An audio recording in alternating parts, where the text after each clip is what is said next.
Hello dear student, अभी हम start करेंगे डेटा स्ट्रक्चर का unit second one shot stack and Q. आज के इस लेक्चर में आपका वन शॉट के लेक्चर के अंदर आपका यहाँ पे पूरा स्टैक एंड जो क्यू है पूरा कंप्लीट होगा। इसमें जितने भी ईच एंड एवरी टॉपिक जो कि आपके सिलेबस में दिए गए हैं सारा कंप्लीट होगा।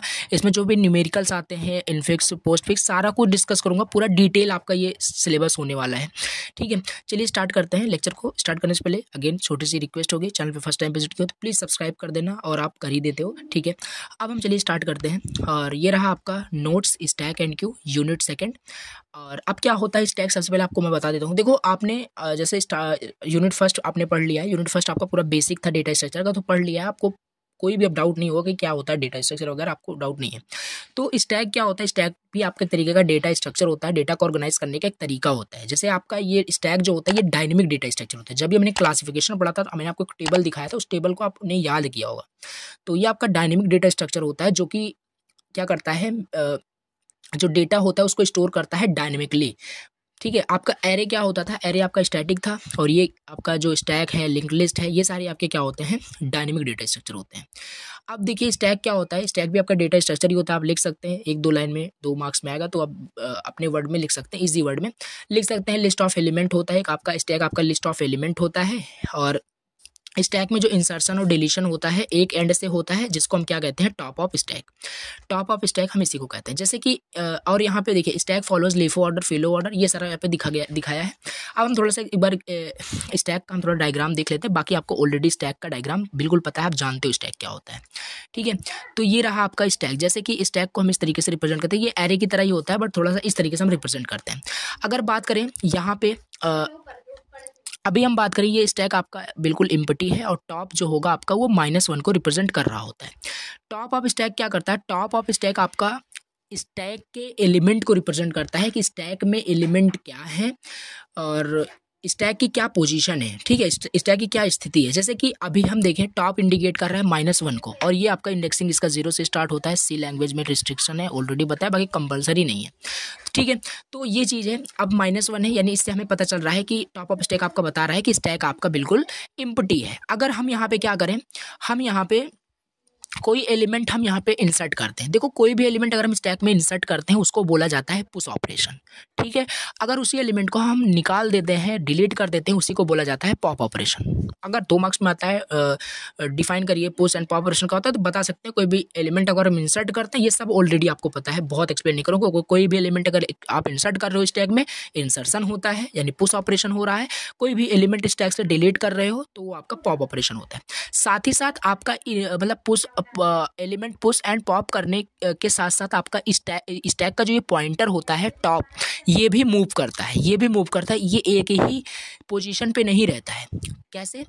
जैसे मान लीजिए ये आपका क्या था, ये आपका स्टैक है, ये आपका स्टैक है, यहाँ पे बहुत सारे ब्लॉक्स हैं। ठीक है, अब मान लीजिए आपने यहाँ पे आपने कुछ वैल्यू स्टोर की है ABC। तो अभी आपका प्रेजेंट टाइम में आपका जो टॉप ऑफ द स्टैक होगा, टॉप जो आपका पॉइंटर होगा, वो क्या इंडिकेट कर रहा होगा? वो आपका top of the element of the stack indicate कर रहा होगा। अभी स्टैक का टॉप एलिमेंट क्या है? C है। तो ये हो गया आपका टॉप इंडिकेट कर रहा है कि अभी एलिमेंट आपके खाली मतलब नहीं है, एम्प्टी नहीं है, आपका कुछ एलिमेंट है, और टॉप यहाँ पे आपका एलिमेंट क्या है? C है। Top element of the stack वो रिप्रेजेंट करता है टॉप पॉइंटर। नाम से पता चल रहा है टॉप ऑफ स्टैक। अब इसमें first in last out, last in first out क्या होता है?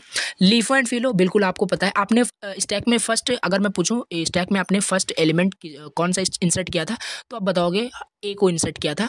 अब अगर मैं बोलूं आप A को रिमूव करो, तो A को आप ऐसे डायरेक्टली नहीं रिमूव कर सकते कि A को डायरेक्टली आप यहाँ से ले जाओ, रिमूव कर दो, पॉप कर दो, ऐसा पॉसिबल नहीं होता है।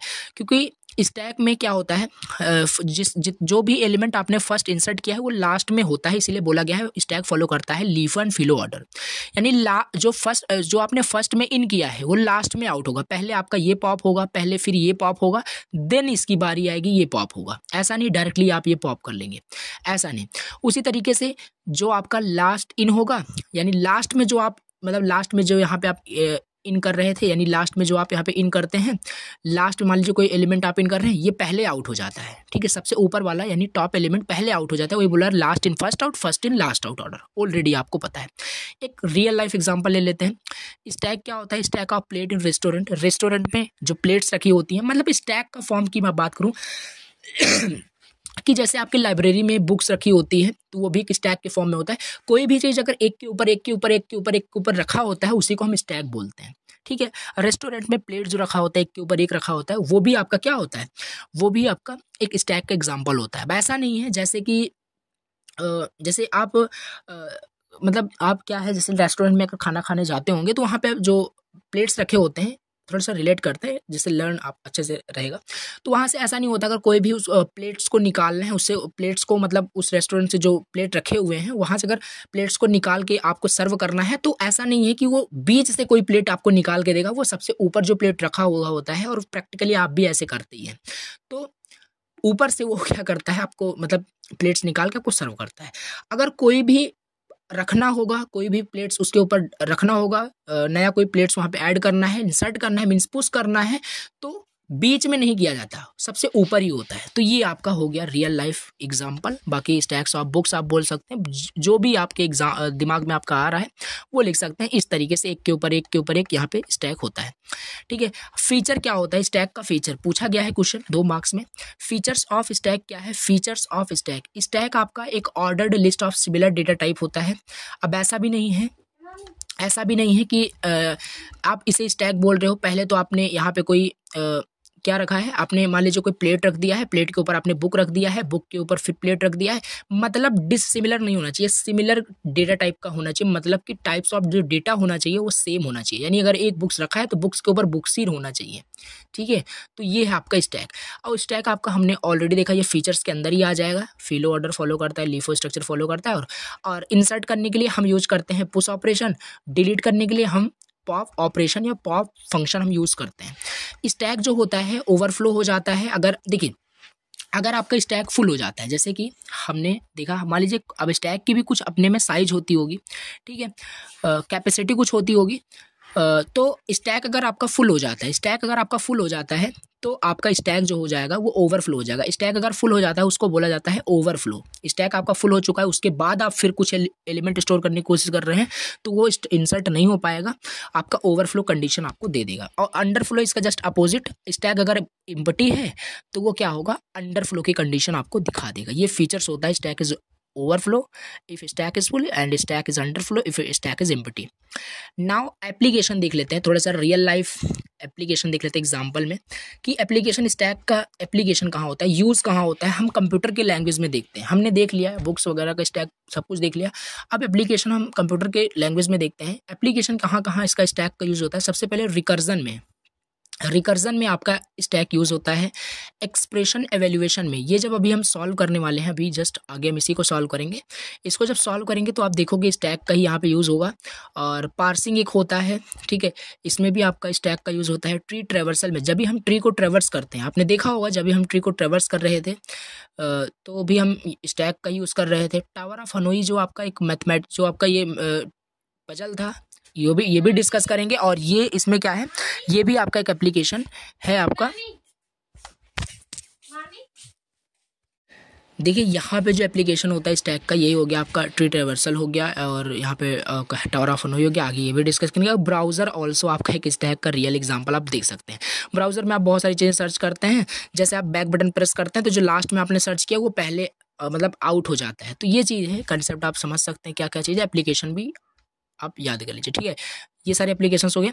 अभी हम थोड़ा सा डायग्रामेटिकली हम देख लेते हैं, बाकी इसको हमने एक्सप्लेन किया, जस्ट वही सेम चीज़ है। पुश क्या होता है, पॉप क्या होता है, और टॉप पॉइंटर जो क्या क्या इंडिकेट कर रहा होता है, तो वो चीज़ें हैं यहाँ पे वही लिखा हुआ है, तो कोई इशू नहीं है। अगर टॉप की वैल्यू -1 हो गई तो यहाँ पे देखिए 0 और -1 में कंफ्यूज मत होना। अगर यहाँ पे आपका 1 से स्टार्ट हो रहा है तो टॉप की वैल्यू अगर 0 हो गई तब आपका अंडरफ्लो हो जाएगा। बाकी यहाँ पे टॉप की वैल्यू बेसिकली यहाँ पे -1 ही लिया जाता है, क्योंकि जैसे हम सी लैंग्वेज में हम डेटा स्ट्रक्चर देख रहे हैं तो सी में रिस्ट्रिक्शन होता है थोड़ा सा इंडेक्सिंग को लेकर के, तो वो सब अदर्स टॉपिक्स हैं वो बाद में देखेंगे। अब यहाँ पे हमें जो समझना है ऑपरेशन क्या होता है स्टैक का, स्टैक पे क्या क्या ऑपरेशन परफॉर्म किए जा सकते हैं, ठीक है। स्टैक पे क्या क्या ऑपरेशन परफॉर्म कर सकते हैं। पहला आपका पुश ऑपरेशन हो सकता है, दूसरा पॉप हो सकता है, तीसरा हम देख सकते हैं हमारा स्टैक एम्प्टी है कि नहीं, हमारा स्टैक फुल है कि नहीं, और हम पीक ऑपरेशन भी परफॉर्म कर सकते हैं। पीक का मतलब होता है टॉप ऑफ स्टैक डिस्प्ले कराना। पीक, ये 2 मार्क्स में क्वेश्चन पूछा जा सकता है कि पीक ऑपरेशन क्या होता है स्टैक में, तो पता होना चाहिए। ऐसा नहीं कि टर्म आप पहली बार सुन रहे हैं आपको पता ही नहीं है। पीक मतलब कि पीक से नाम से पता चल रहा है, कुछ सजेस्ट हो रहा होगा आपका। पीक जब बोल रहा हूँ तो वो समझ में आ रहा होगा। टॉप ऑफ स्टैक डिस्प्ले कराना, स्टैक का टॉप एलिमेंट डिस्प्ले कराना, वही होता है पीक ऑपरेशन। तो push, pop, is empty, is full and peak. ठीक है, ये हो गया। अभी हम नेक्स्ट देख लेते हैं। ये हमारे पास ऑपरेशन हो गए। अभी इसका हम ऑपरेशन 1 बाय 1 देखेंगे। सबसे पहले अब ये थोड़ा हम देख लेते हैं array representation of stack. Array का रिप्रेजेंट कैसे करते हैं? एरे रिप्रेजेंटेशन ऑफ स्टैक मतलब कि जो आपका स्टैक है उसको हम एरे के फॉर्म में कैसे रिप्रेजेंट कर सकते हैं। तो एरे को आप चाहे इस तरीके से रिप्रेजेंट करो, ये अपने अंडरस्टैंडिंग पर्पस के लिए है। जैसे ऐसा नहीं कि अगर हम ऐसे ऐसे रिप्रेजेंट करते हैं तो एरे ऐसे ही बनता है। एरे को हम ऐसे भी रिप्रेजेंट करते हैं, हॉरिजॉन्टल, वर्टिकल, इसमें कोई कन्फ्यूजन की बात ही नहीं है। तो ये अपने सूटेबिलिटी के अनुसार सारी चीज़ें होती है। तो स्टैक आपका इस तरीके से होता है, तो हम एरे को थोड़ा सा इस तरीके से प्रीफर करते हैं, इस तरीके से प्रीफर नहीं करते। तो एरे को रिप्रेजेंट करना है स्टैक का मतलब एरे रिप्रेजेंटेशन करना है, तो इस तरीके से हम कर सकते हैं। देख सकते हैं यहाँ पे हमने स्टैक को रिप्रेजेंट किया एरे का यूज़ करके। अब मान लीजिए हमें कोई भी एलिमेंट हमें स्टोर कराना है, हमने ए किया, ए पुश किया, बी पुश किया, सी पुश किया एंड डी पुश किया। अगर हम देखें इस एरे में, इस स्टैक में आपका टॉप ऑफ द स्टैक क्या है, टॉप ऑफ द एलिमेंट क्या है इसमें, आपका डी। यहाँ पे ये इंडिकेट कर रहा है टॉप ऑफ स्टैक, ये आपका टॉप ऑफ स्टैक इंडिकेट कर रहा है डी को, और बॉटम ऑफ स्टैक किसको इंडिकेट कर रहा है, ए को। बॉटम ऑफ स्टैक ए को इंडिकेट कर रहा है। यही हो गया आपका एरे रिप्रेजेंटेशन ऑफ स्टैक। बस सिंपल सी चीज़ थी, ये समझना था। अब इसी को यहाँ पे हम देखें, ये आपका स्टैक में थोड़ा सा हमने इसका समझ लिया, स्टैक में इस तरीके से होता है। और ये इंडेक्सिंग में बिल्कुल कंफ्यूज नहीं होना, इसको हम 0 से स्टार्ट कर सकते हैं, इसको 1 से कर सकते हैं, इसको हम 2 से करना, कोई इशू नहीं है। अब यहाँ पे एरे में देख सकते हैं रिप्रेजेंट करना, यही सेम चीज़ आपका ऐसे फॉर्म में था, इसी को हमने ऐसे फॉर्म में कर दिया, हो गया आपका एरे रिप्रेजेंटेशन। ठीक है, तो ये चीज़ है। और अगर मान लीजिए यहाँ पे जैसे आपका डी था, यहाँ पे डी था, यहाँ पे हमने क्या किया, लास्ट में इंसर्ट कर दिया। मतलब अगर आपसे स्टैक से रिलेटेड कुछ क्वेश्चन पूछता है तो आपको अपनी क्रिएटिविटी वहाँ पे दिखानी है। जितना डायग्राम बना पाओ बनाओ, जितना वहाँ पे आप पुश पॉप का ऑपरेशन दिखा पाओ दिखो। मतलब एग्जाम में अपने माइंड का पूरा एक्टिव माइंड का यूज़ करके वहाँ पे लिखना होता है। तो ये चीज़ है, आपको कैसे क्या करना है, रिप्रेजेंटेशन बढ़िया होना चाहिए। ये सारी चीज़ें हो गई। अब इसके बाद हम थोड़ा सा एल्गोरिदम देख लेते हैं, जो कि बहुत ज़्यादा इंपॉर्टेंट है, बहुत ज़्यादा इंपॉर्टेंट है, वेरी इंपॉर्टेंट है। अगर इस यूनिट से हम बात करें तो स्टैक का पुश एल्गोरिदम क्या होता है, पुश ऑपरेशन एल्गोरिदम। यानी अगर हमें एरे में कोई भी एलिमेंट कोई भी एलिमेंट इंसर्ट करना है तो क्या एल्गोरिदम है, पहला है आपका पुश एल्गोरिदम। पुश एल्गोरिदम क्या होता है, if top equal and then stack overflow. सबसे पहले तो हम चेक करेंगे, हमें देखिए, हमें स्टैक में एक सेकंड, हमें स्टैक में क्या करना है, हमें स्टैक में कोई भी एलिमेंट हमें पुश करना है, हमें कोई भी एलिमेंट पुश करना है। सबसे पहले हम देखेंगे स्टैक हमारा खाली है कि नहीं। स्टैक मान लीजिए पहले से फुल है और उसमें हम फिर एलिमेंट पुश करना चाहते हैं तो कहाँ से हो पाएगा। तो पहले हम देखेंगे टॉप की वैल्यू n तो नहीं है। अगर टॉप की वैल्यू यहाँ पे n लिख लीजिए, चाहे लिख लीजिए टॉप की वैल्यू मैक्स तो नहीं है। अगर मैक्स हो गया इट मीन्स आपका स्टैक क्या है, ओवरफ्लो है, आपका स्टैक फुल हो चुका है। अगर नहीं होता है ये कंडीशन, अगर फॉल्स होती है तो फिर हमारा ये प्रोग्राम चलेगा, ये क्या है, एल्गोरिदम चलेगा, टॉप की वैल्यू टॉप +1 होगा। अभी स्टैक आपका बिल्कुल इम्पटी है, स्टैक आपका बिल्कुल इम्पटी है। स्टैक अगर आपका भी ये बिल्कुल इम्पटी है तो टॉप की वैल्यू यहाँ पे कहाँ इंडिकेट कर रहा होगा, टॉप की वैल्यू यहाँ पे -1 पे इंडिकेट कर रहा होगा। और ये क्या है, 0 है, ये 1 है, और ये 2 है, और ये क्या है, 3 है। ठीक है, टॉप की वैल्यू भी -1 इंडिकेट कर रहा है क्योंकि इम्पटी है। तो हमने क्या किया, इस स्टेप में हमने दूसरे स्टेप में टॉप को टॉप +1 कर दिया, टॉप को हमने बढ़ा दिया। अभी टॉप आपका यहाँ पे आ चुका है। टॉप इंडिकेट अभी क्या कर रहा है, अभी टॉप इंडिकेट कर रहा है 0 को, ध्यान देना। ठीक है, अब इंसर्ट कैसे होगा समझ में आ जाएगा। अब देखिए यहाँ पे टॉप इंडिकेट कर रहा है 0 को। अब तीसरे स्टेप में क्या है, अब हमने आइटम लिया यूज़र से, यूज़र ने मान लीजिए कोई आइटम दिया, मान लीजिए उसको इंसर्ट करना था, 10 इंसर्ट करना था। तो अब इस आइटम को हम स्टैक के टॉप में डाल देंगे। स्टैक ये है, स्टैक का टॉप क्या है, ये 0 इंडेक्स पे, इसमें हम आइटम डाल देते हैं। यही मतलब इसमें कह रहा है, बहुत ईजी एल्गोरिदम है। यहाँ पे हमने 10 को डाल दिया, एग्जिट कर जाएंगे।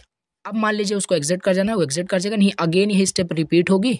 यहाँ से फिर 20 इंसर्ट हो जाएगा, 30 इंसर्ट हो जाएगा, और ये टॉप की वैल्यू यहाँ पे देखिए स्टेप 2 में हर बार बढ़ रही है। ठीक है, तो ये हो गया आपका पुश एल्गोरिदम, बिल्कुल इजी है।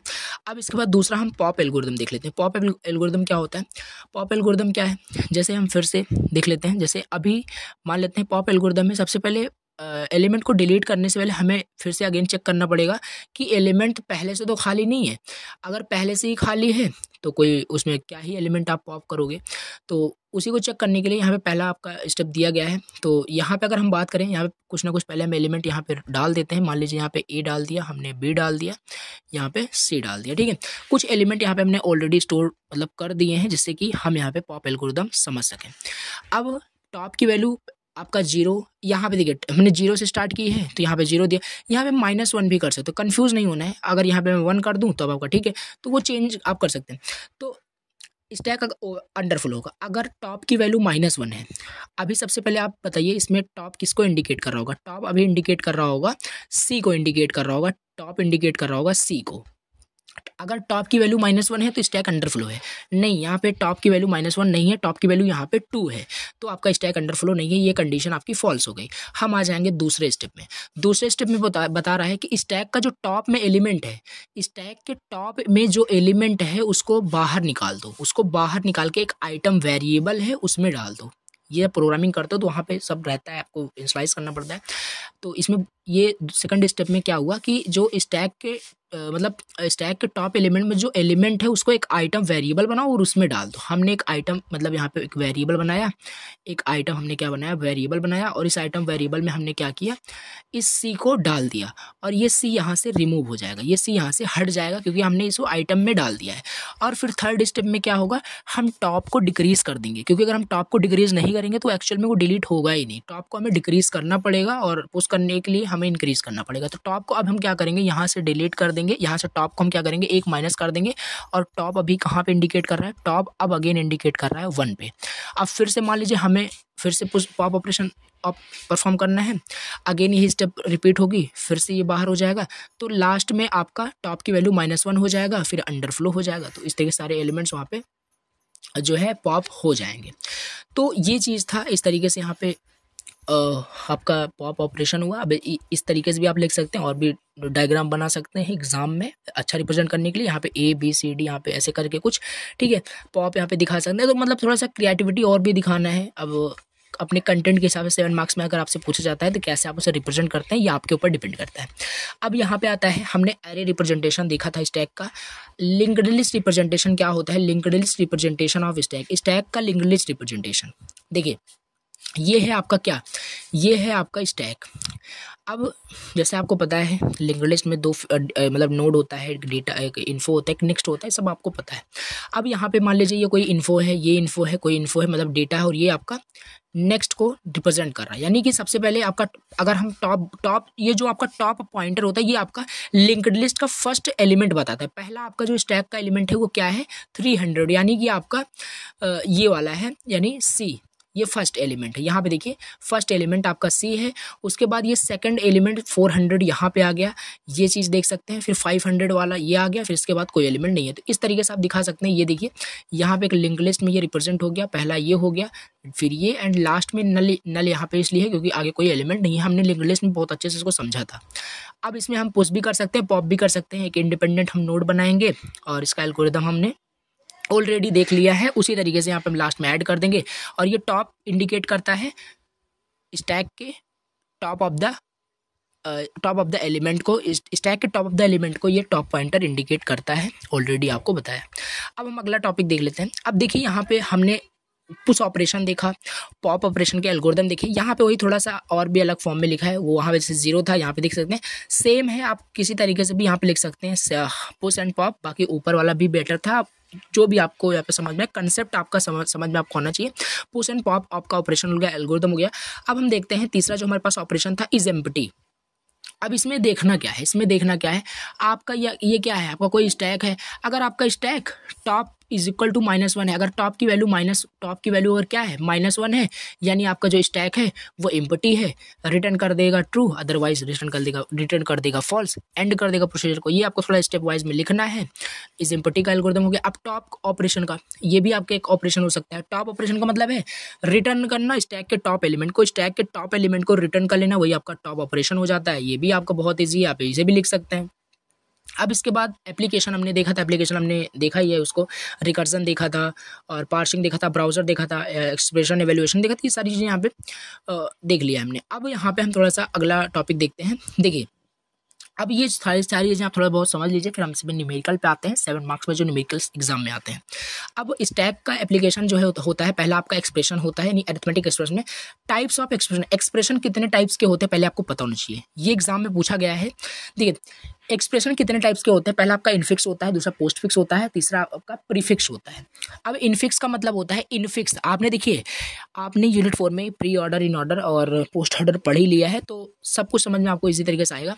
इनफिक्स का मतलब है जो आपका ऑपरेटर होता है वो दो ऑपरेंड्स के बीच में लगता है। जैसे यहाँ पे एग्जांपल आपको मतलब दिया गया है, देखिए when operator lies between operands the expression is called infix notation.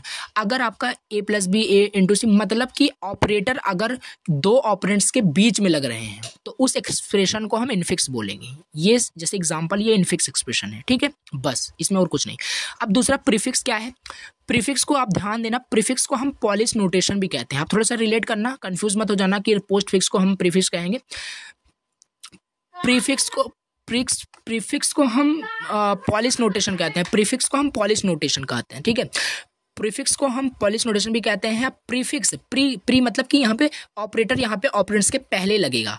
यहाँ पे देखिए इस तरीके से, ये तो आपका इनफिक्स का था ऊपर और ये आपका प्रीफिक्स का हो गया, यानी कि यहाँ पे जो ऑपरेंड्स ऑपरेटर जो है आप देख सकते हो, जो अरिथमेटिक ऑपरेटर है ये आपका पहले लग रहा है ऑपरेंड्स के, इसे हम प्रीफिक्स एक्सप्रेशन बोल सकते हैं। When the operator lies starting of the operands that is called prefix operation, prefix expression आप अपने वर्ड में लिख सकते हैं, नो प्रॉब्लम। तीसरा पोस्ट फिक्स क्या होता है, पोस्ट फिक्स मतलब रिवर्स पॉलिश नोटेशन इसे हम बोलते हैं, और इसमें आपका जो ऑपरेटर होता है वो ऑपरेंड्स के बाद में लगता है, इसमें ऑपरेंड्स के बाद में लगता है ऑपरेटर। जैसे यहाँ पे देख सकते हैं ए बी प्लस है और ए बी सी प्लस ये है, तो ये सारे आपके क्या है पोस्ट फिक्स एक्सप्रेशन इसे हम बोलते हैं, पोस्ट फिक्स एक्सप्रेशन इसे ही हम बोलते हैं, ठीक है। अब हम थोड़ा सा अगला अब देख लेते हैं। अब देखिए यहाँ से हमारा हमने समझ लिया इनफिक्स, पोस्ट फिक्स, प्रीफिक्स हमने समझ लिया। अब हम इसमें आ जाते हैं, इसमें थोड़ा सा न्यूमेरिकल टाइप का हम इसमें कर लेते हैं। न्यूमेरिकल इसमें जो आपके एग्जाम में यूनिवर्सिटी एग्जाम में आपको मिलेगा, में भी आ सकता है क्योंकि बहुत ज़्यादा इंपॉर्टेंट है। 7 मार्क्स आप डायरेक्टली यहाँ से गेन कर सकते हैं। देखिए अभी हम अपना अगला टॉपिक देख लेते हैं। हमने इतने सारे यहाँ पे देख लिए इसका क्या होता है स्टैक एप्लीकेशन, ये सारे देख लिए। अभी हमें देखना है prefix and post fix expression. Prefix and post fix expression क्या होता है हमें ये देखना है। तो देखिए बेसिकली यहाँ पे आपको 4 टाइप्स के कन्वर्जन पढ़ने हैं। पहला आपको इनफिक्स को पोस्ट फिक्स में कन्वर्ट करना है, इनफिक्स को प्रीफिक्स में कन्वर्ट करना है, पोस्ट फिक्स को इनफिक्स या प्रीफिक्स में, प्रीफिक्स को इनफिक्स में। 4 पढ़ना है, चारों में अगर आप समझ जाते हो तो अच्छे से कर सकते हैं। बाकी अब देखिए इनमें बहुत ज़्यादा इंपॉर्टेंट में बात करूँ जो एग्जाम में आता है बार बार, यहाँ से आता है एंड इसके बाद यहाँ पे आपको मिल सकता है प्रीफिक्स को इनफिक्स में कन्वर्ट करना। ये दोनों बहुत ज़्यादा इंपॉर्टेंट होते हैं, बाकी मैं चारों बताऊंगा आपको। अब पहला हम यहाँ पे देखते हैं इनफिक्स को पोस्ट फिक्स में कन्वर्ट करना। इनफिक्स को पोस्ट फिक्स में, तो हम एक क्वेश्चन लेते हैं और उसी को हम सॉल्व करते हैं। मान लीजिए हमें इनफिक्स को पोस्ट फिक्स में सॉल्व करना है और हमें एक क्वेश्चन दिया गया है, ठीक है। क्वेश्चन हमें मान लीजिए दिया है, इस टाइप से हमें क्वेश्चन लिख लेते हैं।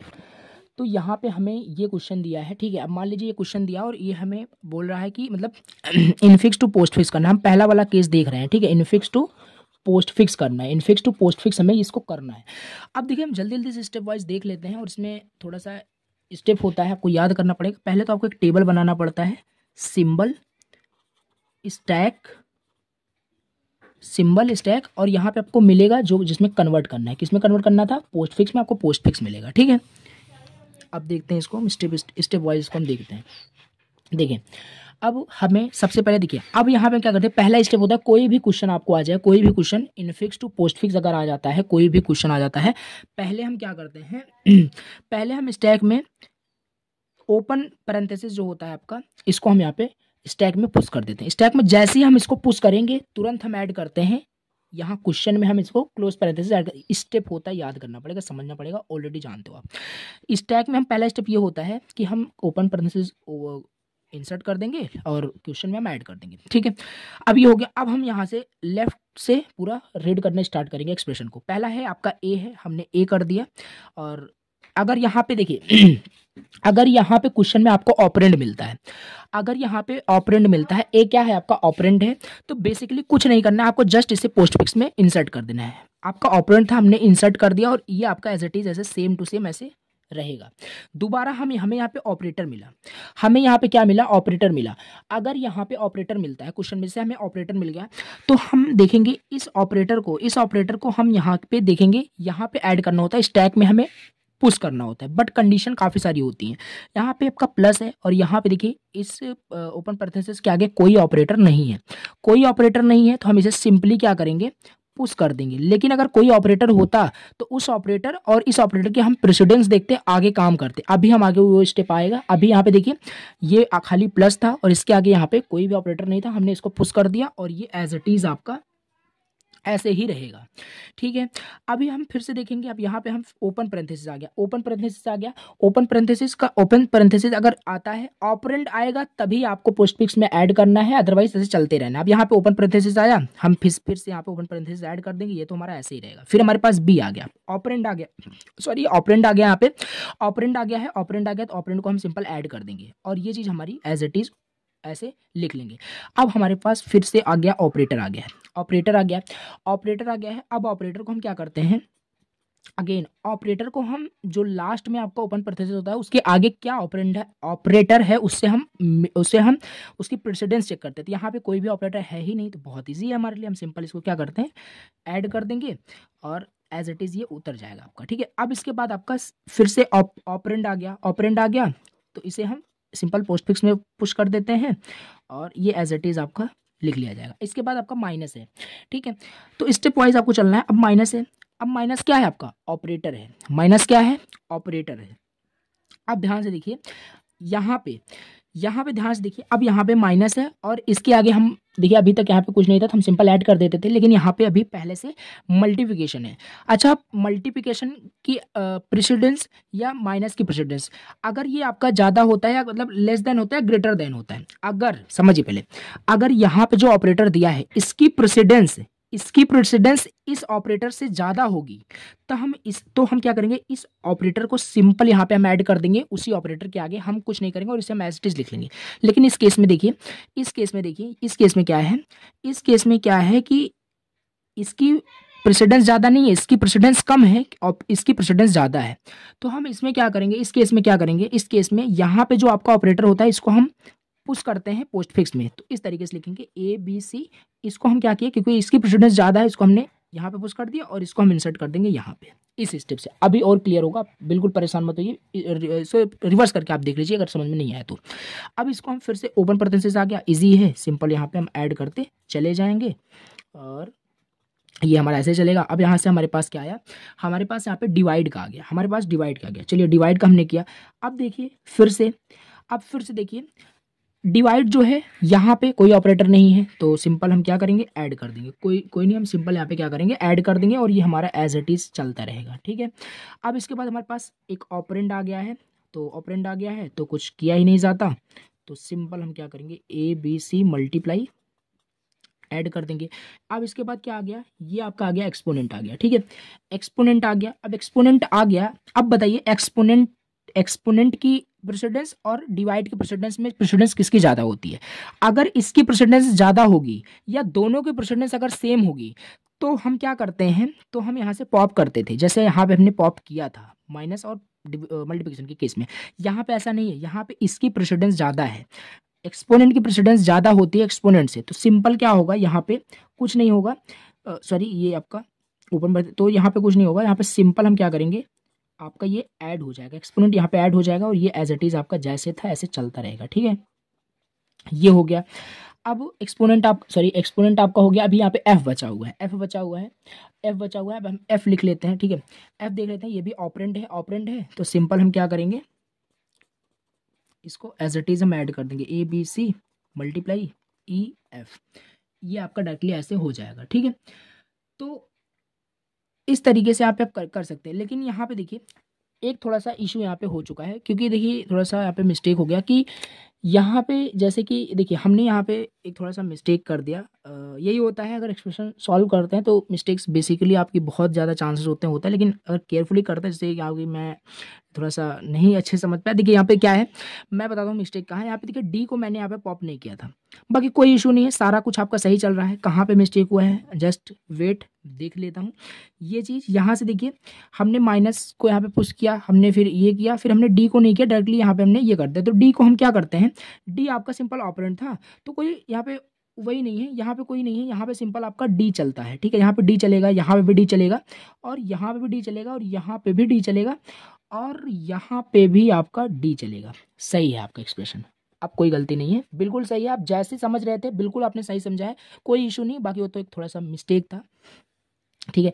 अब एफ पे हम पहुंचे थे। अब यहाँ पे क्लोज पैरेंथेसिस। अब क्लोज पैरेंथेसिस का क्या रूल होता है, क्लोज पैरेंथेसिस का क्या रूल होता है, क्लोज पैरेंथेसिस का क्या रूल होता है, ये हमें देखना है। क्लोज पैरेंथेसिस का ये रूल होता है कि अगर क्लोज पैरेंथेसिस आ जाता है तो सबसे पहले हम इसे लिख लेंगे। देखिए अभी क्या करते हैं, ठीक है, डी ई एफ। अब यहाँ पे क्लोज पैरेंथेसिस आ गया। अब इसमें क्या होता है, अगर ये आ जाता है क्लोज पैरेंथेसिस, तो इसमें हम सारे ऑपरेटर्स को क्या करते हैं, पॉप कर लेते हैं, सारे ऑपरेटर्स को पॉप कर लेते हैं जब तक कि आपका ओपन पैरेंथेसिस ना आ जाता है। जैसे कि प्लस माइनस, सॉरी यहाँ पे ओपन पैरेंथेसिस प्लस, फिर ओपन पैरेंथेसिस माइनस, और अभी देखिए यहाँ पे हमने क्या किया, इसको एक्सपोनेंट को यहाँ पे पहले पॉप किया, फिर डिवीजन को हमने पॉप किया। अब हम इसको हटा देते हैं, इसको नहीं लिखते, तो ये हो गया हमारे पास, इतना एक्सप्रेशन यहाँ पे आ चुका है। हम पहुंचे हैं यहाँ पे मल्टीप्लाई पे, अभी हम करते हैं मल्टीप्लाई, हमारे पास है मल्टीप्लाई है। अब अगेन चेक करिए, मल्टीप्लाई की जो प्रेसिडेंस है, सिंपल सी बात है, इससे ज़्यादा है, तो क्या होगा, सिंपल आपका ऐड हो जाएगा, ठीक है। तो यहाँ पे ये एज इट इज चलता रहेगा। अब इसके बाद हमारे पास जी है, ये आपका क्या है, ऑपरेंड है, ऑपरेंड है, कुछ नहीं होगा, सिंपल यहाँ पे ऐड हो जाएगा पोस्ट फिक्स में। अब थोड़ा सा स्टेप बचा हुआ है और आपका यहाँ पे इवेलुएट हो चुका है। यहाँ पे हम क्या करेंगे, जी कर देंगे, हमारे पास ये आ गया। इसके बाद हमारे पास जी के बाद है क्लोज पैरेंथेसिस। चलिए क्लोज पैरेंथेसिस कर देते हैं। क्लोज पैरेंथेसिस का जैसे ही आता है, हम आपको क्या बताए थे कि यहाँ पे इस ऑपरेटर को हम पॉप कर लेते हैं, ठीक है, डी ई एफ, यहाँ पे जी मल्टीप्लाई, और यहाँ पे माइनस। हमने इसको पॉप कर लिया जब तक कि ये ओपन पैरेंथेसिस नहीं आ जाता। आ गया ओपन पैरेंथेसिस तो हम प्लस ये कर देंगे, और ये भी जैसे आ जाता है उसको हम छोड़ देते हैं, उसको लिखते नहीं हैं। अब हम यहाँ पे पहुँचे थे, अब हम मल्टीप्लाई करते हैं, ठीक है। मल्टीप्लाई, मल्टीप्लाई क्या है, मल्टीप्लाई का फिर से प्रेसिडेंस इससे ज़्यादा है, इससे ज़्यादा है इसका, तो हम क्या करेंगे, सिंपल इसको ऐड कर देंगे, ऐड कर देंगे, और ये एज इट इज़ आपका ऐसे ही हो जाएगा, ठीक है। ये एज इट इज ऐसे रहा। अब लास्ट है आपका एच, एच ऑपरेंड है, सिंपल सी बात है। देखिए एच ऑपरेंड है, यहाँ पे मैं स्टेप थोड़ा सा रिड्यूस कर रहा हूँ। एच है, एच अभी यहाँ पे मान लो यहाँ पे मैंने लिख दिया, और एच रहेगा तो एज इट इज ऐसे रहेगा, और यहाँ पे एच आपका ऐड हो जाएगा, एच ऐड हो जाएगा। अब इसके बाद यहाँ पे हम क्लोज पैरेंथेसिस लगाएंगे, और क्लोज पैरेंथेसिस जैसे ही हमने लगा दिया, क्लोज पैरेंथेसिस जैसे लगा दिया, यहाँ पे देखिए इसको हम पॉप कर लेंगे। यहाँ पे हमारे पास फाइनल जो एक्सप्रेशन आया, A B C multiply D E F exponent, यहाँ पे जी मल्टीप्लाई माइनस एच, और यहाँ पे मल्टीप्लाई प्लस, ठीक है, मल्टीप्लाई और प्लस, ये हमारे पास फाइनल आया। और यहाँ से हमने इसको पॉप कर लिया और इसको भी हटा देते हैं, यानी आपका यहाँ पे कुछ नहीं बचा है, यहाँ पे ब्लैंक हो गया। और लास्ट में कभी भी आप इस तरीके से एक्सप्रेशन को सॉल्व करोगे इनफिक्स टू पोस्ट फिक्स में, लास्ट में स्टैक में यहाँ पे कुछ नहीं बचता, तब आपका समझ लीजिए सही है। और लास्ट में आप ये देखिए जो एक्सप्रेशन यहाँ पे आया है, ये एक्सप्रेशन जो आया है ये आपका पोस्ट फिक्स है, क्योंकि यहाँ पे ऑपरेटर्स जो है वो लास्ट में है, ऑपरेंड्स के बाद में है, तो ये आपका पोस्ट फिक्स एक्सप्रेशन है, और ये आंसर बिल्कुल सही है। तो इस मेथड से आप करते हैं।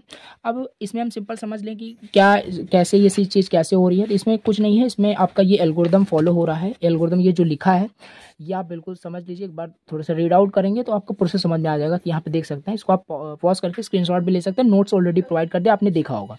तो ये आपने इसमें इसी में सिंपल क्या है, स्टेप्स फॉलो हो रहे हैं। एक बार फिर से यहाँ पे देख लीजिए सारे स्टेप्स यहाँ पे। अब मैं इसको रिपीट नहीं करूँगा, मैंने आपको प्रैक्टिकल समझा दिया, इसे आप बिल्कुल पढ़ लीजिएगा। अब ये हो गया आपका, ये आपका हो गया कौन सा, ये हो गया आपका इनफिक्स टू पोस्ट फिक्स हो गया। देख सकते हैं यहाँ पे अभी यही क्वेश्चन हमने सॉल्व किया, एंड इसका सोल्यूशन भी आपको हम दिखा देते हैं। एंड इसी तरीके से यहाँ पे क्वेश्चंस आपके एग्जाम यूनिवर्सिटीज़ में आते हैं एंड सॉल्व करना होता है। यहाँ पे इसी तरीके से ये देख सकते हैं इसका आंसर। लास्ट में यहाँ पे आपका स्टैक में कुछ नहीं बचना चाहिए, इस तरीके से आपका आंसर सही है। हमने देख लिया क्या, इनफिक्स टू पोस्ट फिक्स देख लिया। अब दोबारा हम यहाँ पे हमें देखना है इनफिक्स टू प्रीफिक्स। देखो इसमें थोड़ा सा तरीका मैं आपको बता देता हूँ, बाकी आप इसे खुद से ट्राई करिए। सेम प्रोसेस सेम एल्गोरिथम यहाँ पे यूज होगा। यहाँ पे इनफिक्स टू पोस्ट फिक्स के जैसे ही है, इसमें थोड़ा सा लेकिन डिफरेंट हो जाएगा। इनफिक्स टू पोस्ट फिक्स तो आपने समझ लिया बहुत अच्छे से, सिंबल, स्टैक और पोस्ट फिक्स की तरीके से यहाँ पे किया जाता है। अब इनफिक्स को अगर प्रीफिक्स करना है, इनफिक्स को प्रीफिक्स करना है तो सबसे पहले जो आपको इनफिक्स दिया है उसको रिवर्स कर देना। जो आपको इनफिक्स दिया है, जैसे आपको ये इनफिक्स दिया है, इसको हम रिवर्स करेंगे। रिवर्स करने के बाद फिर आप सिंपल जो पहले आपने पढ़ा इनफिक्स टू पोस्ट फिक्स वो ही निकाल डालना, ठीक है, वही निकाल डालना। फिर आपको जो पोस्ट फिक्स एक्सप्रेशन लास्ट में मिलेगा उसी पोस्ट फिक्स को आपको फिर से रिवर्स कर देना है। जैसे देखो यहाँ पे और रिवर्स कर दोगे पोस्ट फिक्स को, आपका आ जाएगा प्रीफिक्स, आ जाएगा आपके पास प्रीफिक्स आ जाएगा। अब यहाँ पे देखिए जैसे क्वेश्चन में आपको दिया है ये दिया है D minus C multiply B minus ए, ये आपका क्या है, इनफिक्स एक्सप्रेशन है। इनफिक्स को हमें कन्वर्ट करना है, प्रीफिक्स में कन्वर्ट करना है। तो हम पहले क्या करेंगे, जो इनफिक्स हमें दिया है इसका हम रिवर्स किए। इसका जब हम रिवर्स करेंगे तो आप देख सकते हैं, इसका जब हम रिवर्स करेंगे मतलब रिवर्स हमें जस्ट इसका उल्टा करना है। हम लेफ्ट से राइट इसे लिख लेंगे, ए माइनस बी हो जाएगा। यहाँ पे रिवर्स का मतलब आई थिंक आप समझ रहे होंगे, ठीक है। यहाँ पे ए माइनस बी हो जाएगा मल्टीप्लाई सी माइनस डी, तो यहाँ पे वही चीज यहाँ पे हो चुका है, ये हो गया। इसके बाद फिर क्या होगा, इसके बाद सिंपल हमने जो बताया इनफिक्स टू पोस्ट फिक्स आपको निकाल देना, यानी ये जो चीज आपकी यही है। अब इससे क्या करना है, आपको इसका पोस्ट फिक्स निकाल लेना। इससे आप देखिए जो अभी मेथड मैंने आपको बताया करके उसी तरीके से इसको सॉल्व करना है। और लास्ट में आपको यहाँ पे क्या मिल जाएगा, लास्ट में यहाँ पे आपको मिल गया पोस्ट फिक्स एक्सप्रेशन मिल गया। यहाँ पे आपको मिल गया postfix expression, postfix expression मिल गया। लेकिन आपको पोस्ट फिक्स नहीं चाहिए था, आपको प्रीफिक्स निकालना है।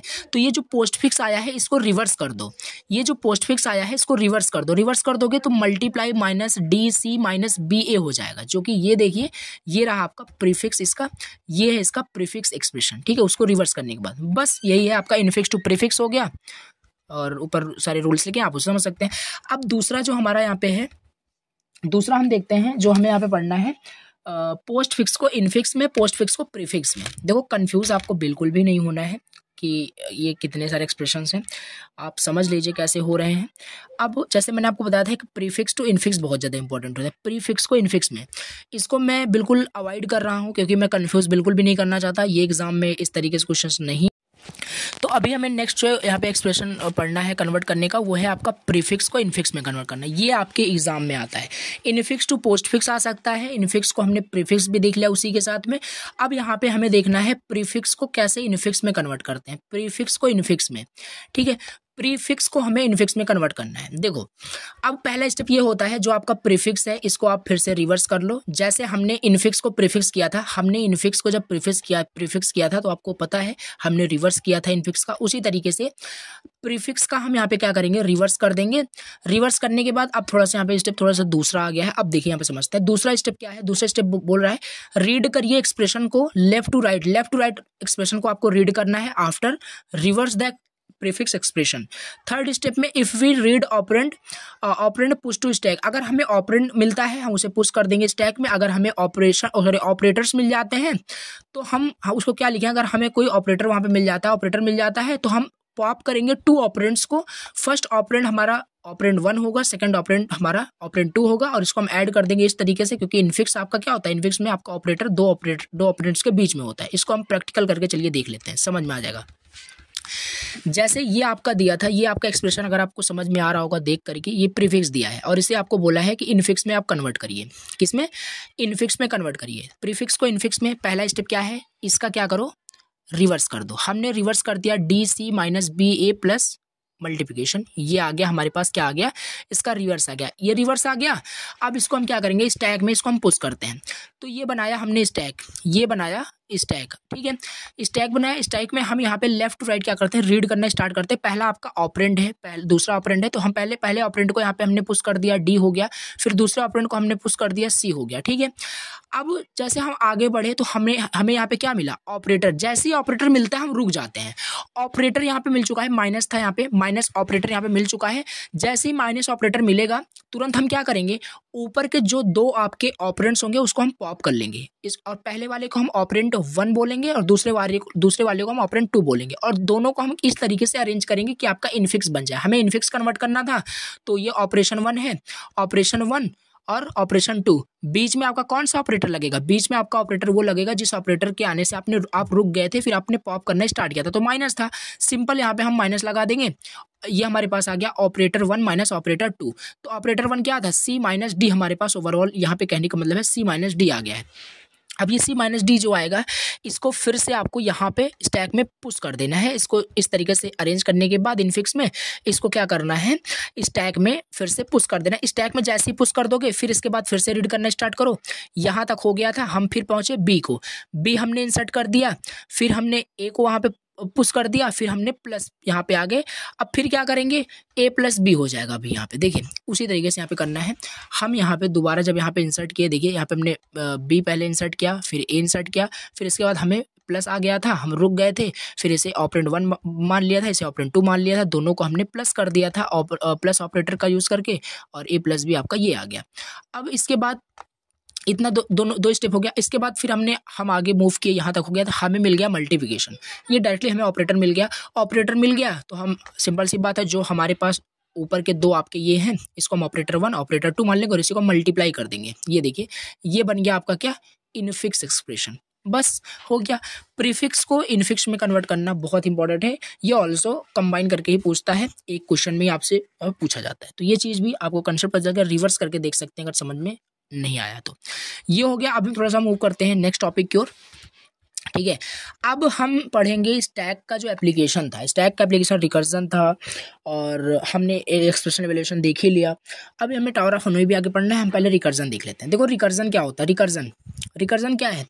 रिकर्जन जैसे कि आपको पता होगा, अपने प्रीवियस सेमेस्टर में पढ़ रखा है, पीपीएस में, programming for problem solving. Recursion एक तरीके का आपका फंक्शन होता है जो कि अपने ही आपको कॉल करता है। ठीक है, इसमें लिखा है the process in which a function call itself directly और इनडायरेक्टली इज कॉल्ड रिकर्जन।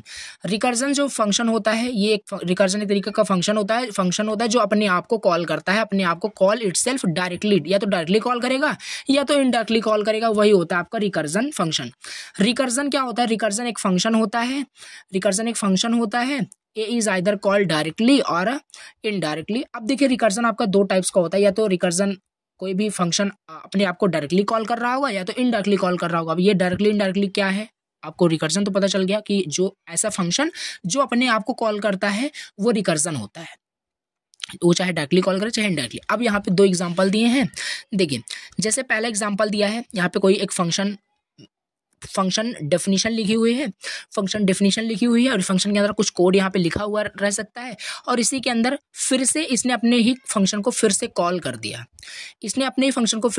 दिया। और ये मतलब सेम ब्लॉक ऑफ कोड में हुआ। यहाँ पे देखिए सेम ब्लॉक ऑफ कोड में हुआ, तो इसे हम डायरेक्टली कॉल बोल सकते हैं। यानी इसने डायरेक्टली मतलब रिकर्जन किया है, यानी ये डायरेक्ट रिकर्जन हम इसे बोल सकते हैं। डायरेक्टली इसने कॉल किया है फन फंक्शन को, मतलब फंक्शन यहाँ पे कुछ भी हो सकता है।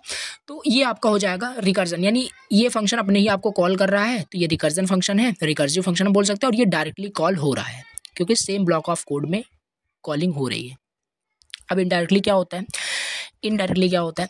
देखिए इनडायरेक्टली भी सिमिलर होता है। जैसे मान लीजिए ये आपका कोई फंक्शन 1 है, इसके अंदर कोई फंक्शन 2 को कॉल कर रहा है। फंक्शन 2 की डेफिनेशन यहाँ लिखी हुई है, और फंक्शन 2 के अंदर फंक्शन 1 को कॉल किया जा रहा है। तो कुछ रिलेट कर सकते हो, मतलब कि यहाँ पे घुमा के पूरी चीज़ की जा रही है, यानी इनडायरेक्टली कॉल किया जा रहा है लेकिन किया जा रहा है। तो यहाँ पे सबसे पहले फन 2 को कॉल किया गया, फन 2 में आया गया। फन 2 ने मान लीजिए फन 3 को कॉल कर देता तो फन 3 में जाते, फन 3 ने फन 1 को फिर कॉल किया था तो फिर आ जाता। मतलब इनडायरेक्टली यहाँ पे देखिए कॉल हुआ, इसी को हम इनडायरेक्टली कॉल बोलते हैं। एग्जाम्पल लिख सकते हैं आप एक एग्जाम में, अच्छे यहाँ पे रिप्रेजेंटेशन आप कर सकते हैं। अब इसके बाद हम थोड़ा सा अगला टॉपिक देख लेते हैं। प्रॉपर्टीज़ क्या होता है? रिकर्जन हमने देख लिया, रिकर्जन की प्रॉपर्टीज़ क्या क्या होती है। देखो कोई भी रिकर्जन फंक्शन होगा, कोई भी रिकर्सिव फंक्शन होगा, उसमें ये दो मेन चीज़ आपको जरूर मिलेगी। कोई भी रिकर्जन फंक्शन होगा, उस रिकर्जन फंक्शन में पहली चीज़ तो बेस क्राइटेरिया होता है। उसमें पहली चीज़ तो आपको बेस क्राइटेरिया मिलेगा। बेस क्राइटेरिया उसका होता है, बेस क्राइटेरिया का मतलब है, जैसे कि अभी हम आगे देखेंगे बेस क्राइटेरिया क्या होता है, कि आपका एक ऐसा कंडीशन वहाँ पे होना चाहिए रिकर्जन फंक्शन में कि आपका उस कंडीशन पे पहुँचने के बाद आपका वो रिकर्जन जो है बंद होना चाहिए, टर्मिनेट होना चाहिए। इनफिनिटली आपका वो रिकर्सिव फंक्शन कॉल नहीं होना चाहिए। ठीक है, तो ये प्रॉपर्टीज होता है आपका रिकर्जन का। बेस क्राइटेरिया आपको मतलब मिलेगा प्रोग्राम में, और रहता है वहाँ पे, देना पड़ता है अगर रिकर्जन आप कॉल कर रहे हैं किसी को। प्रोग्रेसिव अप्रोच होता है। अब देखिए यहाँ पे वही लिखा है जो मैंने एक्सप्लेन किया। वी शुड यूज रिकर्जन, देखिए वी नेवर यूज, हम कभी यूज नहीं करते रिकर्जन को विदाउट बेस क्राइटेरिया, बिना बेस क्राइटेरिया के हम रिकर्जन को कभी यूज नहीं करते, क्योंकि रिकर्जन इन्फिनिटली कॉल नहीं होता है, टर्मिनेट होना चाहिए। Should be terminate with some base criteria, terminate होना चाहिए कुछ बेस क्राइटेरिया से, वही आपका होता है रिकर्जन। इनफाइनाइट नहीं चलना चाहिए, यहाँ पे मैंने हिंदी में भी लिखा है, आप समझ सकते हैं इजी वर्ड में, ठीक है। बाकी ये सब चीज़ क्या होता है, ये देखिए फंक्शन होता है, फंक्शन जब भी कॉल करते हैं तो एक एक्टिवेशन रिकॉर्ड बनता है। एक्टिवेशन रिकॉर्ड बनता है मीन्स कि अब देखो एक्टिवेशन रिकॉर्ड क्या बनता है, एक्टिवेशन रिकॉर्ड में प्रीवियस फंक्शंस का कुछ आउटपुट रहता है जो कि एक्टिवेशन रिकॉर्ड में स्टोर रहता है फॉर टेम्पररी पर्पस के लिए। अब इसको हमें बहुत डिटेल में नहीं समझेंगे बिकॉज इतना बहुत इंपॉर्टेंट भी नहीं है और इसमें कंफ्यूज आपको नहीं होना है, इसको स्किप करते हैं। चलिए अब हम पढ़ते हैं पर टाइप्स ऑफ रिकर्जन, कितने टाइप्स के रिकर्जन होते हैं। हम रिकर्जन टॉपिक हमारा चल रहा है, ठीक है। एक बार हम सिलेबस भी आई थिंक आपको दिखा देना चाहिए, मैं आपको सिलेबस पहले दिखा देता हूँ, ठीक है। ये रहा आपका यूनिट सेकंड था, हमने ये सारे टॉपिक्स डिस्कस कर लिए, इवैल्यूएशन देख लिया। अभी हमारा रिकर्जन यहाँ पे चल रहा है, ये सही सारे टॉपिक्स चल रहे हैं, फिर हम क्यू पे बहुत ही जल्दी यहाँ पे आ जाएंगे, ठीक है। अब यहाँ पे थोड़ा सा देख लेते हैं रिकर्जन के कितने सारे टाइप्स होते हैं। देखिए रिकर्जन आपके बेसिकली तीन से चार टाइप्स के होते हैं। एक आपने डायरेक्ट रिकर्जन देख लिया, ऊपर अभी देखा डायरेक्टली कॉल करके, वो डायरेक्ट रिकर्जन होता है, और इनडायरेक्ट भी हमने देख लिया दोनों। अब एक होता है tail recursion, very important, 2 marks में पूछा जा सकता है। टेल रिकर्जन क्या होता है, नॉन टेल रिकर्जन क्या होता है।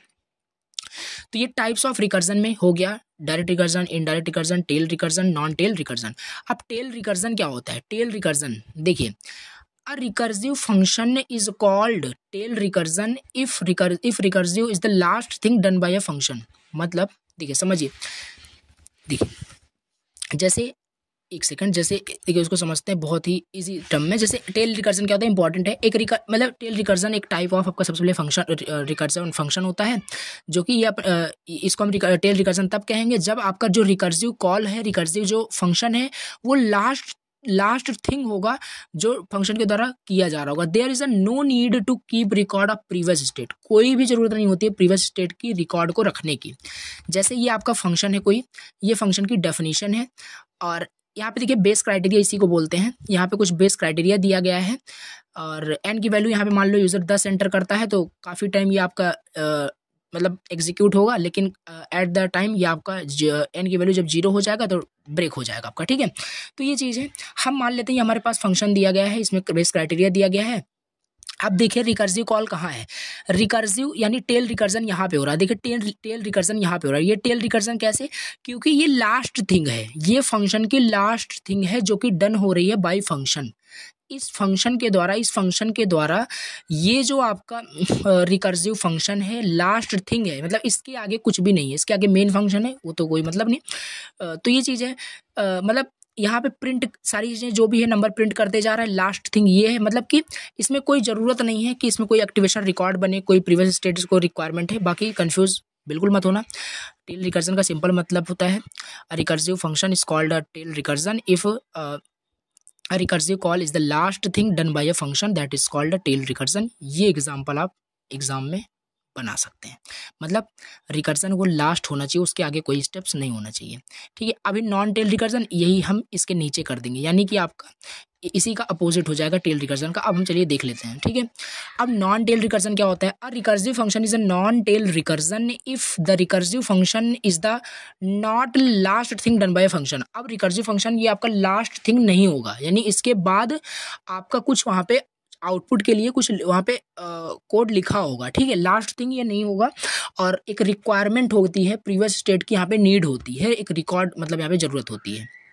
सेम हमने यहाँ पे लिया प्रोग्राम, यहाँ पे देखिए ये कोई लास्ट थिंग नहीं है, ऐसा नहीं है कि लास्ट थिंग है, अगर ये कॉल हो जाए तो ये कभी एग्जीक्यूट ही नहीं होगा, क्योंकि ये एग्जीक्यूट होना जरूरी है, यही तो आउटपुट आपको मिलेगा ना, एन आपका आउटपुट पे डिस्प्ले होगा, तो ये होगा नॉट लास्ट थिंग, यही है आपका नॉन टेल रिकर्जन। यहाँ पे जो रिकर्सिव फंक्शन है वो आपका लास्ट थिंग नहीं है, जबकि वहाँ पे लास्ट था, उसके आगे कुछ भी ऑपरेशन परफॉर्म नहीं करना था, ऑलरेडी प्रिंट हो चुका था, ये प्रिंट उसके पहले था, ठीक है। तो ये चीज़ है।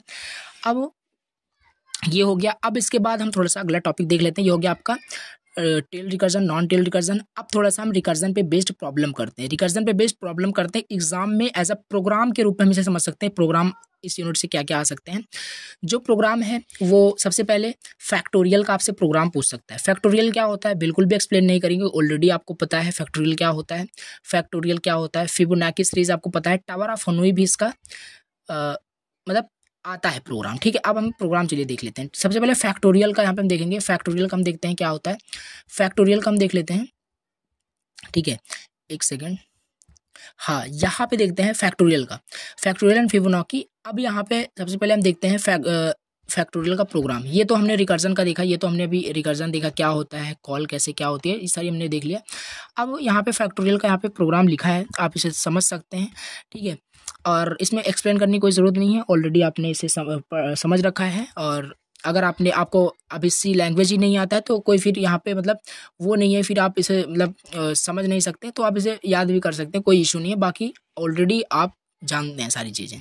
फैक्टोरियल फाइंड करना है रिकर्सिव फंक्शन की, उसके यहाँ पे देखिए हमने हेडर फाइल लगा दिया, हमने एक फैक्ट प्रोटोटाइप लगाया, फैक्टोरियल का मेन मेथड हमने राइट किया, यहाँ पे इनिशियलाइज किया, ये सब आपको पता है। ठीक है, फैक्टोरियल यहाँ पे हमने प्रिंट करता रहा। और यहाँ पे देखिए लास्ट में जो रिकर्सिव कॉल हो रहा है, यानी जो रिकर्जन का यूज़ हो रहा है, ये यहाँ पे हो रहा है, नम मल्टीप्लाई फैक्ट एंड -1, यानी बार बार ये अपने आप को इसी को कॉल करता रहेगा और यहाँ से आपकी वैल्यू रिटर्न होती रहेगी और यहाँ से रिटर्न होकर के ये आपका यहाँ पे जाएगा और ये प्रिंट साथ साथ आपका होता रहेगा, साथ साथ प्रिंट होता रहेगा। तो ये आप समझ सकते हैं, इसको आप देख लीजिएगा। ठीक है, ये हो गया प्रोग्राम, इम्पॉर्टेंट है।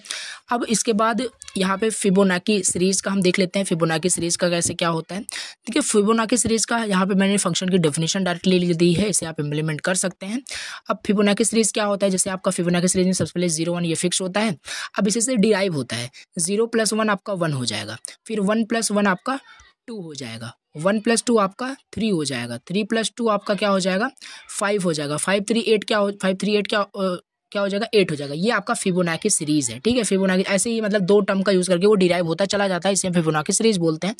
यहाँ पे देखिए फिबो आपका ये फंक्शन डेफिनेशन है, अगर n की वैल्यू लेस देन और इक्वल टू n 1 हो जाता है तो हम n को रिटर्न कर लेंगे, और नहीं तो हम ये फार्मूला लगा देंगे, फिबोनाची निकालने का एक फार्मूला होता है।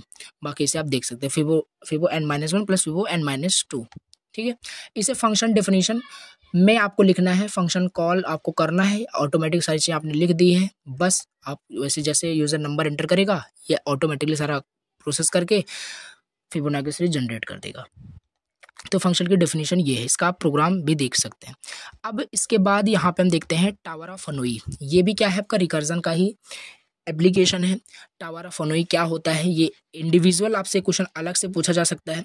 टावर ऑफ हनोई क्या है, देखिए टावर ऑफ हनोई की हम बात करें, आपको ऑलरेडी पता है, बिल्कुल भी यहाँ पे डीपली एक्सप्लेन नहीं करना चाहेंगे। यहाँ पे देखिए टावर ऑफ हनोई जो होता है एक मैथमेटिकल पजल होता है, मैथमेटिकल पजल होता है जो कि इन्वेंट किया गया है मैथमेटिशियन लुकस इन 1883 में। इस पजल में हमारे पास 3 रॉड होता है और हमारे पास बहुत सारे डिस्क होते हैं। उस डिस्क को हम उस रॉड से हमें मूव करना होता है, दूसरे डिस्क पे डालना होता है सारे डिस्क को। ठीक है, बाय फॉलोइंग रूल्स, और इस रूल्स को हम फॉलो करते हैं। 1 disc can be moved at a time, मतलब एक डिस्क एक बार में ही हम मूव कर सकते हैं। Each move consist of taking, मतलब जितने भी हम डिस्क को मूव करेंगे वो हम या तो हम उसे एम्प्टी रॉड पे रख सकते हैं या तो हम स्मॉलर डिस्क के ऊपर रख सकते हैं। सॉरी, स्मॉलर डिस्क के ऊपर नहीं रख सकते, एक लार्ज डिस्क के ऊपर हम रख सकते हैं बट स्मॉलर डिस्क के ऊपर नहीं रख सकते। यहाँ पे वही लिखा है, no disk may be placed on the top of smaller disk. ये 3 रूल आपको फॉलो करने होते हैं इस पजल को सॉल्व करने के लिए। बहुत ही इंटरेस्टिंग क्वेश्चन है। देखिए ये रहा आपका फिगर। अब देखिए यहाँ पे आपका ये एक रॉड है, 3 रॉड रहता है हमारे पास और इस पे कुछ n नंबर ऑफ डिस्क। यहाँ पे क्वेश्चन को इजी करने के लिए हमने 3 लेके चला है, आप कितने भी ले सकते हैं, उतना ही कॉम्प्लेक्स आपका बन जाएगा क्वेश्चन। सो 3 इनफ है।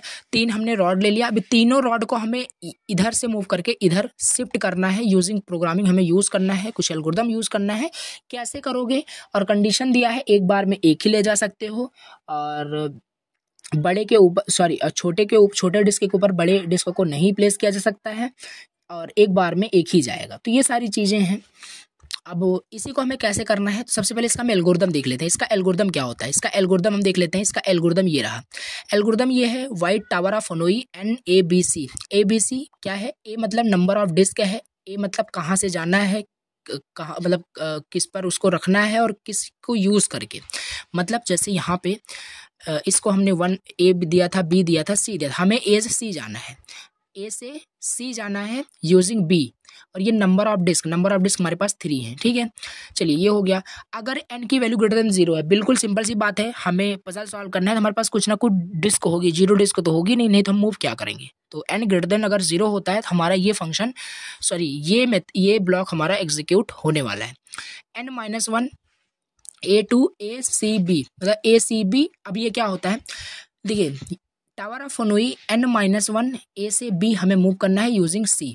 n-1 का मतलब है, देखिए n-1 का मतलब है ऊपर का जो 2 डिस्क है इसको आप ए से कहाँ मूव कर दो, बी में, ए से बी में मूव कर दो, ए से बी में मूव कर दो, यही आपका यूजिंग सी का यूज़ करके, ठीक है। सी का यूज़ करके आपको यहाँ पे करना है।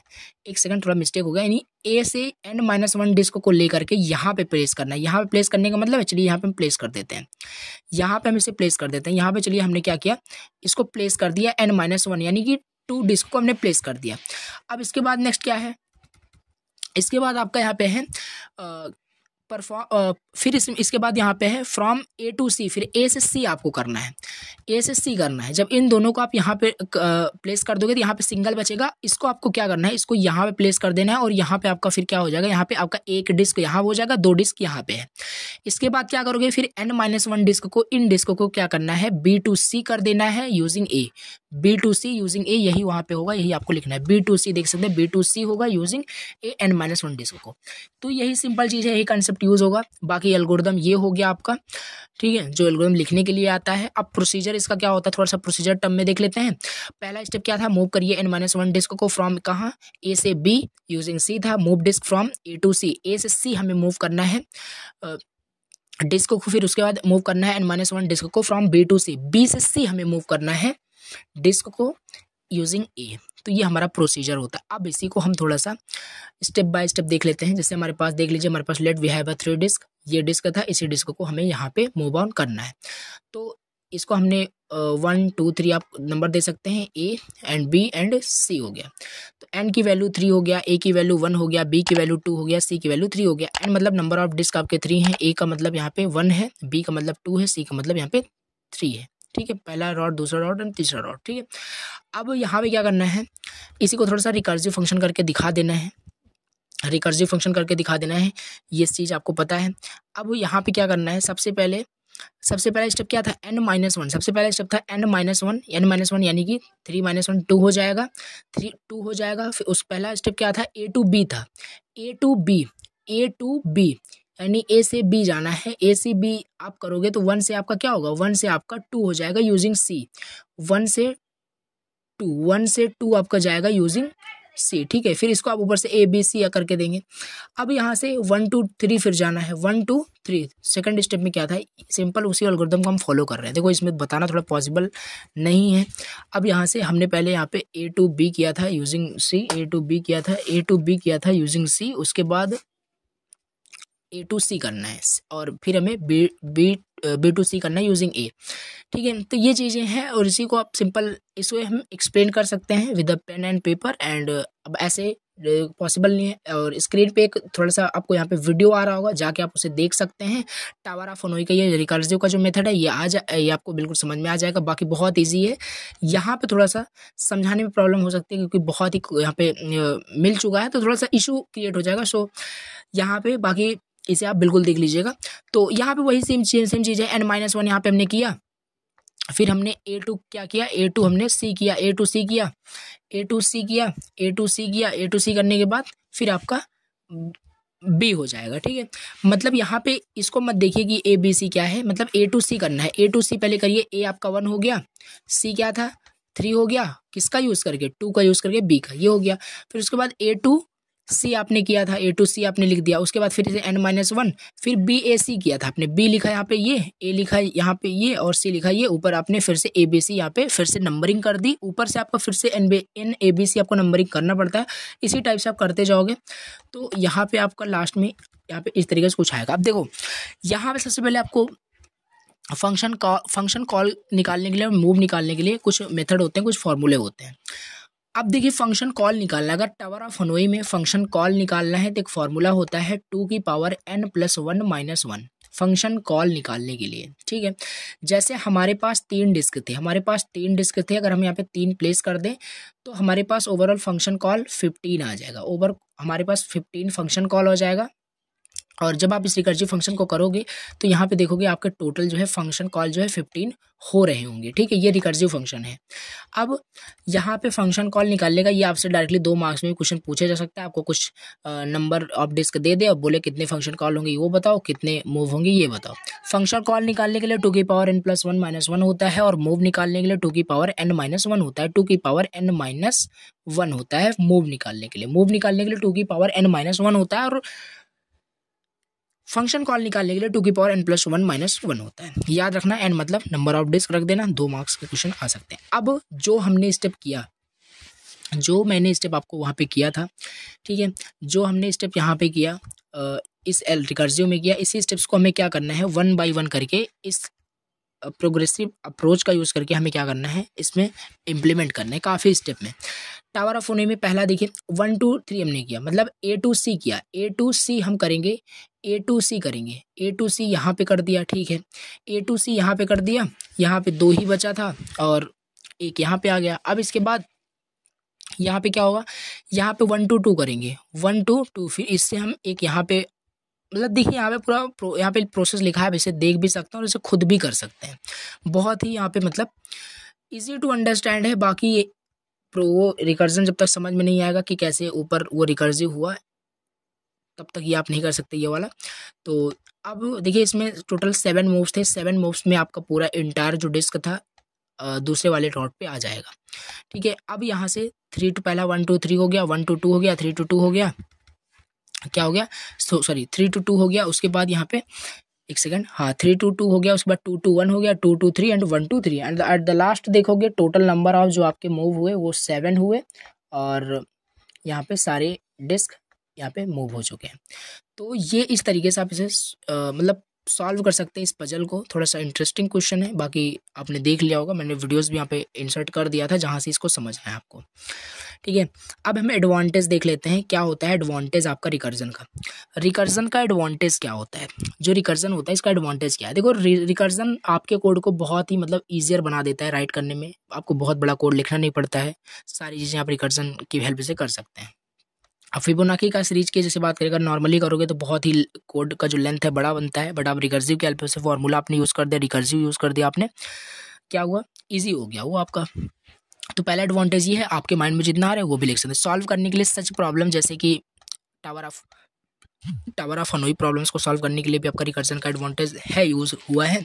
रिड्यूस करने के लिए अननेसेसरी कॉलिंग ऑफ फंक्शन जो अननेसेसरी होता है, तब आपका रिकर्जन यहाँ पे आया हुआ है, ठीक है।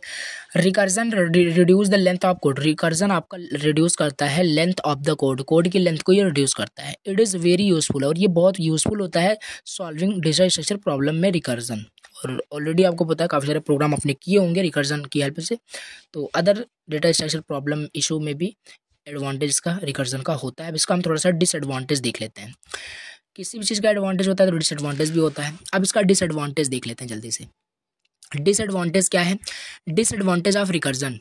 डिसएडवांटेज ऑफ रिकर्जन में सबसे पहले ये आपका नॉन रिकर्सिव फंक्शन से थोड़ा सा स्लोअर होता है, क्योंकि बार बार वो चीज़ अपने आप को कॉल करता रहता है, अपने आप को कॉल करता है, तो थोड़ा सा रिपीटेड, मतलब वो अपने इटसेल्फ को कॉल करता है, तो थोड़ा सा नॉन रिकर्सिव जो फंक्शन होते हैं उससे ये स्लोअर होता है, ठीक है। बाकी इफिशिएंट तो होता है ये।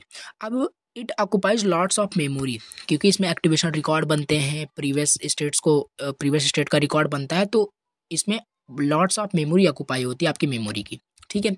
अब थर्ड जो आपका यहाँ पे है, थर्ड जो स्टेप है, it is not efficient in the term of space and time complexity. और हाँ, ये जो है आपका रिकर्जन जो होता है आपका इफिशिएंट नहीं है। हम इसे ईजियर टू राइट बोल सकते हैं, बट इफिशिएंट नहीं बोल सकते टाइम एंड स्पेस कॉम्प्लेक्सिटी में, कि अगर कोई भी आपका प्रोग्राम रिकर्जन का यूज़र के बनाया हुआ है तो ऐसा नहीं है कि रिकर्जन के पैरामीटर के बेसिस पे बता सकते हो कि उसका एल्गोरिदम, उसका प्रोग्राम बहुत ही अच्छा है। टाइम कॉम्प्लेक्सिटी या स्पेस कॉम्प्लेक्सिटी को हम जज नहीं कर सकते रिकर्जन की हेल्प से। अब हमारा अगला टॉपिक यहाँ पे है क्यू देखते हैं, ठीक है। अब क्यों क्या है, इससे पहले हम थोड़ा सा आपको सिलेबस भी दिखाते चलते हैं। ये रहा आपका सिलेबस। इसमें हमने स्टैक के सारे टॉपिक्स जहाँ तक थे सारे टॉपिक्स हमने डिस्कस किए, ठीक है। और अभी यहाँ पे difference between iteration and recursion, ये सारे टॉपिक्स हम अभी आगे देख लेंगे, ठीक है। अब हम थोड़ा सा क्यों देख लेते हैं। क्यों क्या होता है, देखो क्यों क्या होता है, हम स्टैक देख चुके हैं। स्टैक आपका डायनेमिक डेटा स्ट्रक्चर होता है, उसी तरीके से आपका क्यू भी आपका डायनेमिक डेटा स्ट्रक्चर ही भी होता है। स्टैक में क्या होता है, हम स्टैक के बेसिस को समझेंगे। स्टैक में आपका देखिए स्टैक क्या होता है, स्टैक भी आपका क्या होता है, एक लिस्ट ऑफ एलिमेंट होता है, लीनियर लिस्ट ऑफ एलिमेंट होता है, जिसमें कि आपका स्टैक में आपका लिस्ट ऑफ एलिमेंट होता है जिसमें कि आपका insertion deletion top of the stack side से होता है। लेकिन यहाँ पे क्यू में क्या होता है, क्यू में इंसर्शन डिलीशन जो होता है, यहाँ पे इंसर्शन जो होता है वो आपका कहाँ से होता है, रियर साइड से होता है, और डिलीशन आपका फ्रंट साइड से होता है। ये चीज़ आपको याद रखनी है थोड़ा सा। अब क्यू क्या होता है, क्यू आपका एक लीनियर लिस्ट ऑफ एलिमेंट होता है which deletion take place at one end called front. Front से डिलीशन होगा और इंसर्शन होगा रियर साइड से। Queue is called FIFO. FIFO का मतलब first in first out. Stack क्या था, last in first out, first in last out, यहाँ फर्स्ट इन फर्स्ट आउट। देखिए एक रियल एग्जांपल हम ले लेते हैं, एक रियल एग्जांपल हम ले लेते हैं। इसका क्या है, इसका रियल एग्जांपल हम समझ लेते हैं क्या होता है। देखिए अभी यहाँ पे हम इसका एग्जांपल देख लेते हैं क्यू का क्या है एग्जांपल।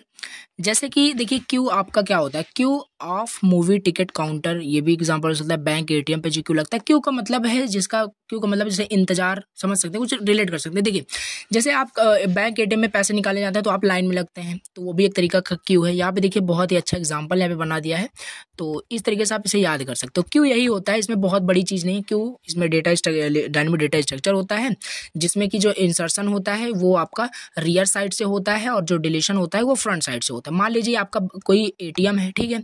अब ये आपका क्यू लगी हुई है, यहाँ पे देखो इतनी लंबी क्यू लगी हुई है पैसे निकालने के लिए, लोग पैसे निकालने आ रहे हैं। अब यहाँ से अगर कोई भी पर्सन पैसे निकाल के जाना चाहता है यानी डिलीट होना चाहता है तो फ्रंट साइड से होगा, यानी कि ये पैसे निकाल लेगा और यहाँ से चला जाएगा, ठीक है। तो ये हो गया। अगर मान लीजिए कोई पर्सन आता है पैसे निकालने तो ये पीछे इंसर्ट होगा, ऐसा नहीं कि ये आके यहाँ पे बीच में इंसर्ट हो जाएगा और इसको पैसे निकाल लेगा। तो आप इसे मतलब इस तरीके से आप रिलेट कर सकते हैं, ठीक है। अगर इंसर्शन होगा तो मतलब एंड साइड से होगा, सॉरी इंसर्शन होगा रियर साइड से, डिलीशन होगा फ्रंट साइड से। फर्स्ट इन फर्स्ट आउट, ये आपका क्या था, फर्स्ट इन फर्स्ट आउट, जो पहले आएगा वो पहले जाएगा, ऐसे, ठीक है। फर्स्ट इन फर्स्ट आउट ये हो गया। अब ऐसे एग्जाम्पल बिल्कुल आप बना सकते हैं यूनिवर्सिटी एग्जाम में रिप्रेजेंट करने के लिए फॉर बेटर। अब यहाँ पे देखिए हम फीचर देख लेते हैं। जैसे हमने देखा था स्टैक का फीचर क्या होता है, लिस्ट ऑफ एलिमेंट होता है, यहाँ पे भी लिस्ट ऑफ सिमिलर टाइप होता है। फीफो स्ट्रक्चर फॉलो करता है। Newly inserted element can be removed when removing the, देखिए ऐसे भी है, यहाँ पे ऐसा भी नहीं है। देखिए इसमें फीचर्स में ये बता रहा है कि जैसे कि मान लो कोई पर्सन आ गया, यहाँ पे इंसर्ट हो गया, एक सेकंड, कोई पर्सन आया यहाँ पे इंसर्ट, यहाँ पे रियर साइड से क्या हुआ, इंसर्ट, यहाँ पे इंसर्ट हो चुका है और ये तुरंत चाहता है कि मैं चला जाऊँ, मुझे पैसे नहीं निकालना। तो ये प्रैक्टिकल क्यू के केस में नहीं होता है, ऐसे लोग करते हैं, बट इस कंडीशन में ऐसा नहीं होता है। यहाँ पे अगर एक बार इंसर्ट कर दिया गया तो ये पूरा वहाँ तक जाएगा, सारे जब चले जाएंगे सब आउट हो जाएंगे, सब यहाँ पे आउट हो जाएंगे, देन ये यहाँ पे आउट हो सकता है, ऐसे तुरंत आउट नहीं हो सकते। यहाँ पे वही लिखा है न्यूली, जो आपका यहाँ पे इंसर्टेड एलिमेंट है वो तभी आपके आउट होंगे जब बिफोर वाले सब आउट हो जाएंगे, यहाँ पे वही लिखा है। और अब हम एप्लीकेशन देख लेते हैं, क्यू का एप्लीकेशन क्या है। क्यू का एप्लीकेशन हम देख लेते हैं, एप्लीकेशन ऑफ क्यू। क्यू का एप्लीकेशन कहाँ कहाँ यूज़ होता है।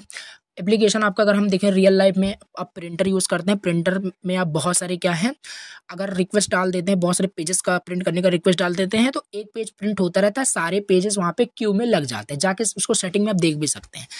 ये हो गया। सीपीयू शेड्यूलिंग होती है, ठीक है, कब आपका सीपीयू ऑटोमेटिक ऑफ हो जाएगा, कब ऑन होता है, तो ये सारी शेड्यूलिंग होती है, ये भी आपका क्यू के कंसेप्ट पे, क्यू के एप्लीकेशन पे ही बेस्ड है।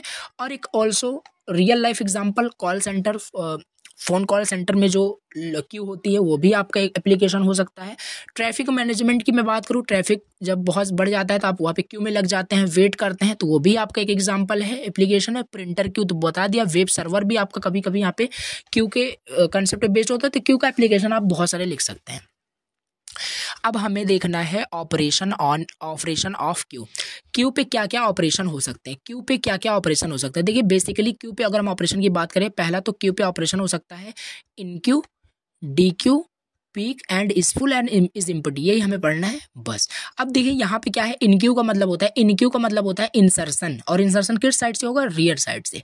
डीक्यू का मतलब होता है डिलीट, डिलीट किस साइड से होगा, फ्रंट साइड से। इनक्यू का मतलब होता है इंसर्शन, इंसर्शन रियर साइड से होगा। डीक्यू का मतलब होता है डिलीशन, डिलीशन कहाँ से होगा, फ्रंट साइड से डिलीशन होता है। और पीक का मतलब वही है, पीक जैसे आपका स्टैक में क्या बताता था कि टॉप ऑफ द स्टैक को डिस्प्ले करा देना, वही आपका पीक ऑपरेशन था। यहाँ पे टॉप क्या होगा, यहाँ पे टॉप मतलब आप समझ सकते हैं जो फ्रंट होगा, फ्रंट वैल्यू को रिप्रेजेंट करता है आपका पीक। इज फुल, अगर आपका क्यू फुल हो जाता है, किसी बैंक एटीएम की कुछ कैपेसिटी होती है, उसमें बहुत सारे क्यू लग चुके हैं, तो वहाँ पे वो आपका फुल हो गया। अगर खाली है पूरी तरीके से तो इज एम्प्टी हो गया। अब इसी को थोड़ा सा हम एक्सप्लेन कर लेते हैं। अब यहाँ पे एरे रिप्रेजेंटेशन ऑफ स्टैक जैसे हमने देखा था, उसी तरीके से एरे रिप्रेजेंटेशन ऑफ क्यू भी यहाँ पे है, array representation of Q. Q को हम इस तरीके से रिप्रेजेंट करते हैं, देखिए एरे के फॉर्म में इस तरीके से। अब यहाँ पे देखो पहला जो यहाँ पे है, इसको हम वहाँ पे जैसे ऊपर एग्जाम्पल में हमने देखा था, ये फर्स्ट आपको फ्रंट रिप्रेजेंट कर रहा है और ये आपका रियर रिप्रेजेंट कर रहा है। कुछ हमें मान लीजिए इंसर्ट करना है, मान लीजिए हमें इसमें कुछ भी इंसर्ट करना है, तो यहाँ पे क्या होगा, जैसे कि देखिए ये तो इसका एरे रिप्रेजेंटेशन हो गया। अब मान लीजिए हम थोड़ा इंसर्शन डिलीशन देख लेते हैं कैसे होता है नॉर्मली। ये है आपका क्यू था, ठीक है, ये आपका क्यू है। इसमें अगर आपका पहले अगर ये आपका पूरा क्यू खाली है, अगर ये क्यू खाली है तो क्यू अगर आपका पूरा एम्प्टी है तो आपका फ्रंट और रियर की जो वैल्यू होगी वो -1 होगी। फ्रंट और रियर की वैल्यू क्या होगी, -1 होगी। लेकिन जैसे ही यहाँ पे आप 10 इंसर्ट करोगे, जैसे ही यहाँ पे क्या करोगे, क्यू में 10 इंसर्ट करोगे, और 10 इंसर्ट कहाँ से होता है, रियर साइड से होता है, यानी फ्रंट रियर यहीं पे है तो यहीं से इंसर्ट हो जाएगा। तो 10 यहाँ पे इंसर्ट हो गया, 10 इंसर्ट हो गया तो फ्रंट की वैल्यू बढ़ करके यहाँ पे 0 हो गई, रियर की वैल्यू भी बढ़ करके 0 हो गई। अब देखिए, अब फिर से जैसे मान लीजिए आपको 20 इंसर्ट करना है, 20 इंसर्ट करना है तो अगेन यहाँ पे अब आपकी फिर से रियर की वैल्यू बढ़ेगी, अब फ्रंट की वैल्यू नहीं बढ़ेगी, ठीक है। एक बार फ्रंट की वैल्यू बढ़ती है जब आपका क्यू एम्प्टी होता है, फिर आपका नहीं बढ़ता है फ्रंट की वैल्यू, आपका तब बढ़ती है जब डिलीशन होता है। तो इंसर्शन हो रहा है तो रियर की वैल्यू बढ़ेगी। अब मान लो हमें 30 इंसर्ट करना है, तो यहाँ पे देखिए हमने 30 इंसर्ट कर दिया, रियर की वैल्यू यहाँ इंडिकेट कर रहा है 2 लोकेशन पे।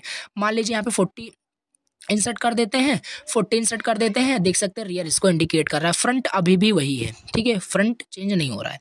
तो ये हो गया इंसर्शन कैसे हो रहा है क्यू में। और अब देखिए जैसे कि अगर हम बात करें, जैसे अगर हम बात करें रियर, रियर क्या है, रियर यहाँ पे देखिए अगर हम अभी हमें मान लीजिए हमें यहाँ पे 60 इंसर्ट करना है, अभी इंसर्ट नहीं हो सकता। अब क्यों नहीं इंसर्ट हो सकता, क्योंकि रियर आपका n-1 पहुंच चुका है। n क्या है, यानी कि n मतलब कि 5 एलिमेंट्स स्टोर करने थे, 5 - 1 4, यानी कि n आपका रियर जो है वो 4 पे पहुंच चुका है, यानी मैक्सिमम पहुंच चुका है, यानी आपका ओवरफ्लो हो चुका है क्यू, अब इंसर्ट नहीं हो सकता। तो ये चीज़ है आपका इंसर्शन हो गया। अब इसी तरीके से आप डिलीशन भी करेंगे, इसी तरीके से आप डिलीशन भी कर सकते हैं, ठीक है। इसी तरीके से आप डिलीशन भी करेंगे, जैसे आप डिलीशन करना है तो डिलीशन करना है तो हम क्या करेंगे, कुछ नहीं करेंगे, फ्रंट को हम फ्रंट +1 कर देंगे, फ्रंट को हम 1 बढ़ा देंगे। अगर हम फ्रंट को यहाँ पे कर दें, फ्रंट अगर इसको इंडिकेट कर रहा हो, फ्रंट आपको अगर 1 को इंडिकेट कर रहा हो यानी 20 को कर रहा हो, तो ये अपने आप डिलीट हो गया है समझ लीजिए, ठीक है। फ्रंट को फिर बढ़ा देंगे तो ये डिलीट हो गया, फ्रंट को बढ़ाते जाएंगे ऑटोमेटिक आपका पूरा एम्प्टी हो जाएगा, फ्रंट और रियर की वैल्यू अगेन -1 हो जाएगा। अब हम थोड़ा सा देख लेते हैं कितने टाइप्स से क्यू होते हैं। लास्ट टॉपिक आपका ये चल रहा है क्यू का ये सारा लास्ट टॉपिक हम यही सारे टाइप्स देख लेते हैं, इसको एक्सप्लेन कर लेते हैं, हो गया। अब इसमें थोड़ा सा और भी इंपॉर्टेंट टॉपिक हम देख लेंगे। तो पहला आपका सिंपल क्यू क्या होता है, सिंपल क्यू क्या है, सिंपल क्यू जो अभी हम देख रहे थे वही है आपका सिंपल क्यू। सिंपल जैसे कि उसमें फ्रंट था, रियर था, ठीक है, वो सिंपल क्यू, उसमें इंसर्शन डिलीशन आपने देख लिया कैसे होता है। सिंपल क्यू में we can perform insertion at rear end, हम रियर से कर सकते हैं, और डिलीशन हम फ्रॉम से कर सकते हैं। मतलब ये फॉलो करता है फीफो ऑर्डर, आपका ये फीफो रूल फॉलो करता है, first in first out rule आपको क्या करता है, ये फॉलो करता है, ठीक है। ये हो गया आपका क्या, सिंपल क्यू। सिंपल क्यू है, यहाँ पे फ्रंट और रियर की वैल्यू क्या है, -1 है, -1 है। यानी अगर हमें मान लो कुछ यहाँ पे इंसर्ट करना है, जैसे कि इंसर्ट करिए 10, ऐसे स्टेप में अगर आता है, थोड़ा सा स्टेप में बना के आप कंटेंट प्रिपेयर करेंगे, 7 मार्क्स में क्वेश्चन अगर आपसे पूछा है तो आपको इस तरीके से लिखना है। इंसर्ट करेंगे 10 को हमने इंसर्ट किया, नाउ फ्रंट की वैल्यू यहाँ पे -1 थी, फ्रंट और रियर की वैल्यू क्या हो गई, 0 हो चुकी है, ठीक है। इंसर्ट करिए 20। देखिए फ्रंट की वैल्यू अभी 0 ही है, फ्रंट की वैल्यू यहाँ पे है, रियर की वैल्यू यहाँ पे 1 पे इंडिकेट कर रहा है, वहाँ पे लिखा है रियर की वैल्यू 1 है। इसी तरीके से हियर आपका यहाँ पे इंक्रीज करेगा, यानी आपका रियर खाली यहाँ पे इंक्रीज करेगा बस, ठीक है, रियर ही आपका ओनली इंक्रीज करेगा। अब जैसे अब डिलीशन हमें देखना है, मान लीजिए हमने यहाँ पे पूरा फुल यहाँ पे भर दिया है, मतलब फुल हो गया है आपका क्यों। अब इसमें हमें डिलीशन करना है। डिलीशन आपका फ्रंट साइड से होता है, डिलीशन आपका कहाँ से होता है, सॉरी, डिलीशन आपका फ्रंट साइड से होता है। डिलीशन करने के लिए फ्रंट को हम बढ़ा देंगे, फ्रंट यहाँ पे है, अब यहाँ पे देखिए हमने डिलीट कर दिया, ये यहाँ पे गायब हो चुका है और फ्रंट की वैल्यू इसको इंडिकेट कर रहा है, ठीक है, 20 को। फिर हमें 20 को डिलीट करना है, फ्रंट को हम फिर से बढ़ा देंगे, फ्रंट को फिर से बढ़ा देंगे, इस तरीके से यहाँ पे आपका हो जाएगा। अब इसमें आप एक बात नोटिस करोगे कि जब हम एलिमेंट को डिलीट कर रहे हैं यहाँ पे, तो ये चीज़ तो आपका बिल्कुल स्पेस आपकी मेमोरी में ऑक्यूपाई है, एलिमेंट डिलीट हो रहा है बट स्पेस ऑक्यूपाई है, एरे बना हुआ है, क्यों बना हुआ है, ठीक है। अब इस तरीके से जब सारा डिलीट कर दोगे, अब मान लो जैसे देखिए ये 2 आपका खाली है, यहाँ पे देखिए 2 आपके बिल्कुल 0 स्पेस और 1 लोकेशन पे आपका खाली है, यहाँ पे हम एलिमेंट स्टोर कर सकते हैं। मान लो हम 70 स्टोर करना चाहें, 70 स्टोर करना चाहें तो आपका इंसर्ट नहीं होगा, ठीक है। अब आप बोलोगे ये तो खाली है, यहाँ पे इंसर्ट हो जाना चाहिए, बट सिंपल क्यों में ऐसा नहीं है, रियर साइड से इंसर्शन होता है। तो रियर साइड क्या है, रियर साइड अभी 5 पहुँचा है, तो रियर आपका फुल हो चुका है, तो नहीं हो पाएगा। वेस्टेज ऑफ मेमोरी यहाँ पे हो रहा है, यानी यहाँ पे आपकी मेमोरी की वेस्टेज हो रही है। तो अब इसी को हमें रिड्यूस करने के लिए यहीं से कंसेप्ट आ गया है सर्कुलर क्यू का। साथ ही साथ चलिए सर्कुलर क्यू भी हम देख लेते हैं। सर्कुलर क्यू क्या है। अब सर्कुलर क्यू सबसे पहला इसका मेन ऑब्जेक्टिव यही है, सिंपल क्यू में जो वेस्टेज ऑफ मेमोरी हो रहा था, हम जब इंसर्शन डिलीशन करते हैं उसी को रिड्यूस करने के लिए, उसी को यूटिलाइज करने के लिए इस सर्कुलर क्यू आपका यूज हुआ है। यूटिलाइजेशन ऑफ यहाँ पे मेमोरी, यूटिलाइजेशन ऑफ मेमोरी, यही होता है आपका circular queue. Circular queue last position is connected to the first position. Circular queue में लास्ट पोजीशन जो होता है वो कनेक्टेड होता है फर्स्ट पोजीशन से to make circular queue. Circular queue बनाने के लिए द मेन एडवांटेज जो होता है सर्कुलर क्यू का, वो यूटिलाइजेशन ऑफ मेमोरी होता है, ठीक है। अब देखिए सिंपल वही सेम क्वेश्चन हमने ले लिया, इजी तरीके से आप समझ जाओगे। यहाँ पे देखिए लास्ट जो पोजीशन होता है वो कनेक्टेड किससे होता है, कनेक्टेड किससे होता है, फ्रंट मतलब कि पहले वाले एलिमेंट्स। यहाँ पे क्या लिखा है एक बार फिर से समझ सकते हैं, last position is connected to the first position to make circular. Last position is connected to the first position to make circular. यहाँ पे देखिए सर्कुलर बन चुका है। अब देखिए सर्कुलर बनने के बाद अब मान लो यहाँ पे वही सेम कंडीशन, हम 70 इंसर्ट करना चाहते हैं, बिल्कुल यहाँ पे रियर अभी यहाँ पे 5 है, हमें 70 इंसर्ट करना है, सर्कुलर क्यू है, तो रियर की वैल्यू आपका हो जाएगा 0, रियर आपका यहाँ पे आ जाएगा और हमारा यहाँ पे एलिमेंट 70 यहाँ पे स्टोर हो जाएगा, 70 हमारा स्टोर हो जाएगा। यहाँ पे देखिए वही सेम चीज़ है जो मैं एक्सप्लेन कर रहा हूँ, लिखा है आपका स्टोर हो जाएगा। अगेन यहाँ पे फिर से आप 80 भी स्टोर कर सकते हैं और फिर पहले आप चाहे डिलीट कर सकते हैं, इसको डिलीट करेंगे फ्रंट यहाँ आ जाएगा, ऐसे आप रिप्लेस कर सकते हैं, स्वैपिंग भी कर सकते हैं, आप जो भी चाहे बोल सकते हैं। So by using circular queue we utilize the wastage of memory. हमने वेस्टेज जो हो रहा था मेमोरी का उसको हमने यूटिलाइज कर दिया। बहुत ज़्यादा इंपॉर्टेंट क्वेश्चन है ये आपका सर्कुलर क्यू का। अब यहाँ पे एल्गोरिदम आपका आता है इंसर्शन एंड डिलीशन का। देखो बहुत इजी यहाँ पे एल्गोरिदम है सर्कुलर क्यू का। सबसे पहले है आपका स्टेप 1 में, अगर r+1 मॉडुलो n अगर f हो जाता है राइट ओवरफ्लो, अगर फ्रंट -1 और रियर -1 तो फ्रंट और रियर को आपको 0 कर देना है, अदरवाइज यहाँ पे रियर को इंक्रीज करना है और रियर में आपको आइटम डालना है। ये क्या होता है हम थोड़ा सा एक्सप्लेन कर लेते हैं। देखिए r+1 मॉडुलो f, मतलब जैसे यहाँ पे मान लीजिए ये हमारे पास क्वेश्चन है। अब यहाँ पे देखिए यहाँ पे सारा एलिमेंट यहाँ पे स्टोर्ड है, ठीक है। अगर यहाँ पे हम बात करें फ्रंट रियर की वैल्यू, यहाँ पे क्या है, फ्रंट रियर की वैल्यू अभी यहाँ पे 0 है, फ्रंट इसको डिनोट कर रहा है। मान लीजिए हमें कुछ यहाँ पे इंसर्ट करना है, 20 इंसर्ट करना है, 20 हम इंसर्ट करेंगे, रियर यहाँ पे इंडिकेट कर रहा होगा। पहली चीज़ तो हम चेक करते हैं आपका जो क्यू है वो ओवरफ्लो तो नहीं, ओवरफ्लो हम कैसे चेक करेंगे, ओवरफ्लो हम इस तरीके से चेक करते हैं, r+1 मॉडुलो n, ठीक है।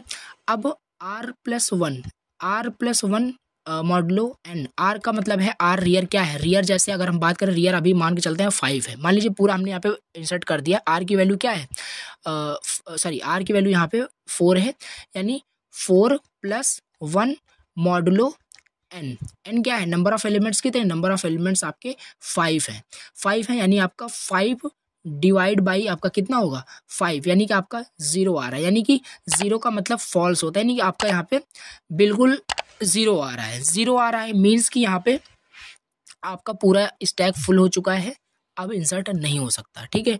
अगर डिवाइड करने पर रिमाइंडर ज़ीरो आ जाता है, इट मीन्स आपका क्या है, क्योंकि फ्रंट के बराबर आ गया। हमने देखिए r+1 मॉडुलो n किया, हमने r+1 मॉडुलो जब हमने n किया तो यहाँ पे क्या आ गया, r मॉडुलो n किया, ये हमारे पास ये f के बराबर आ गया, फ्रंट के बराबर आ गया। हमने 4+1, यहाँ पे हमने 4+1 जब किया 5, और 5 डिवाइड बाई n क्या है, n मतलब नंबर ऑफ एलिमेंट्स जितने हम स्टोर किए हैं क्यू के अंदर, ठीक है। तो हमारे f के बराबर आ गया, यानी कि 0 आ जा रहा है, यानी आपका फुल हो चुका है, इंसर्ट नहीं हो पाएगा, तो वो हमारा हो गया। इसी तरीके से आप समझ सकते हैं डिलीशन का भी होता है। डिलीशन का क्या होता है, अगर फ्रंट की वैल्यू -1 है, फ्रंट की वैल्यू और -1 है, देन आपका अंडरफ्लो है, ठीक है। अगर आइटम आपका, अब देखिए अगर फ्रंट की वैल्यू -1 है तो आपका अंडरफ्लो हो जाएगा, अदरवाइज मान लीजिए कुछ आइटम वहाँ पे दिया है, जैसे इसको हम चलिए समझ लेते हैं कैसे, बाकी यहाँ पे इजी है। अब देखिए यहाँ पे जैसे कि ये चीज़ दिया गया है, जैसे मान लीजिए आपका ऊपर सर्कुलर क्यूब बना हुआ है, इसमें हमें डिलीट करना है, मैम इसमें 50 को डिलीट करना है, 40 को ऐसे डिलीट करना है, हमें यहाँ पे डिलीट करना है। डिलीट करने से पहले हम चेक करेंगे फ्रंट की वैल्यू क्या -1 है, फ्रंट की वैल्यू यहाँ पे 0 है, बिल्कुल अंडरफ्लो नहीं है, यानी इसमें एलिमेंट है, डिलीट हम कर सकते हैं। हम दूसरे स्टेप्स में आ जाएंगे।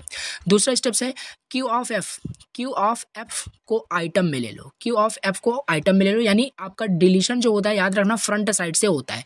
तो क्यू ऑफ एफ यानी क्यू एफ में जो फ्रंट में जो एलिमेंट है उसको हम एक आइटम वेरिएबल में डाल देंगे, यानी ये जो 10 है ये यहाँ से निकल के किसी वेरिएबल में जाके हम स्टोर कर देंगे। चलिए स्टोर कर दिया, स्टोर करने के बाद हम तुरंत हम क्या करेंगे, फ्रंट को बढ़ा देंगे। फ्रंट को कैसे बढ़ाएंगे, फ्रंट को हम बढ़ा देंगे यहाँ पे, अगर यहाँ पे फ्रंट की वैल्यू अगर रियर के बराबर हो जाती है, अगर फ्रंट की वैल्यू रियर के बराबर हो गई, यानी अगर front is equal to rear, एक केस ऐसा आएगा कि फ्रंट को डिलीट करते करते करते करते आप फ्रंट की वैल्यू रियर के बराबर आ जाएगी। अगर फ्रंट की वैल्यू रियर के बराबर आ जाती है तो सिंपल हम फ्रंट और रियर को -1 कर देते हैं, फ्रंट और रियर को क्या कर देते हैं, -1 कर देते हैं, पूरा स्टैक आपका, सॉरी पूरा क्यू आपका एम्प्टी हो जाएगा। बट यहाँ पे हम अगेन देखते हैं, यहाँ पे अभी फ्रंट और रियर बराबर नहीं है, क्योंकि फ्रंट यहाँ पे क्या है, 0 है। तो फ्रंट अगर 0 है तो फ्रंट को हम बढ़ा देते हैं। ये स्टेप लिखने से आपका क्या हुआ, फ्रंट इंक्रीज हो जा रहा है, इसको कैलकुलेट करके देख सकते हैं। फ्रंट की वैल्यू 0 है, 0 + 1 डिवाइड बाई 5, यानी कि आपका 1 आ जाएगा, ठीक है।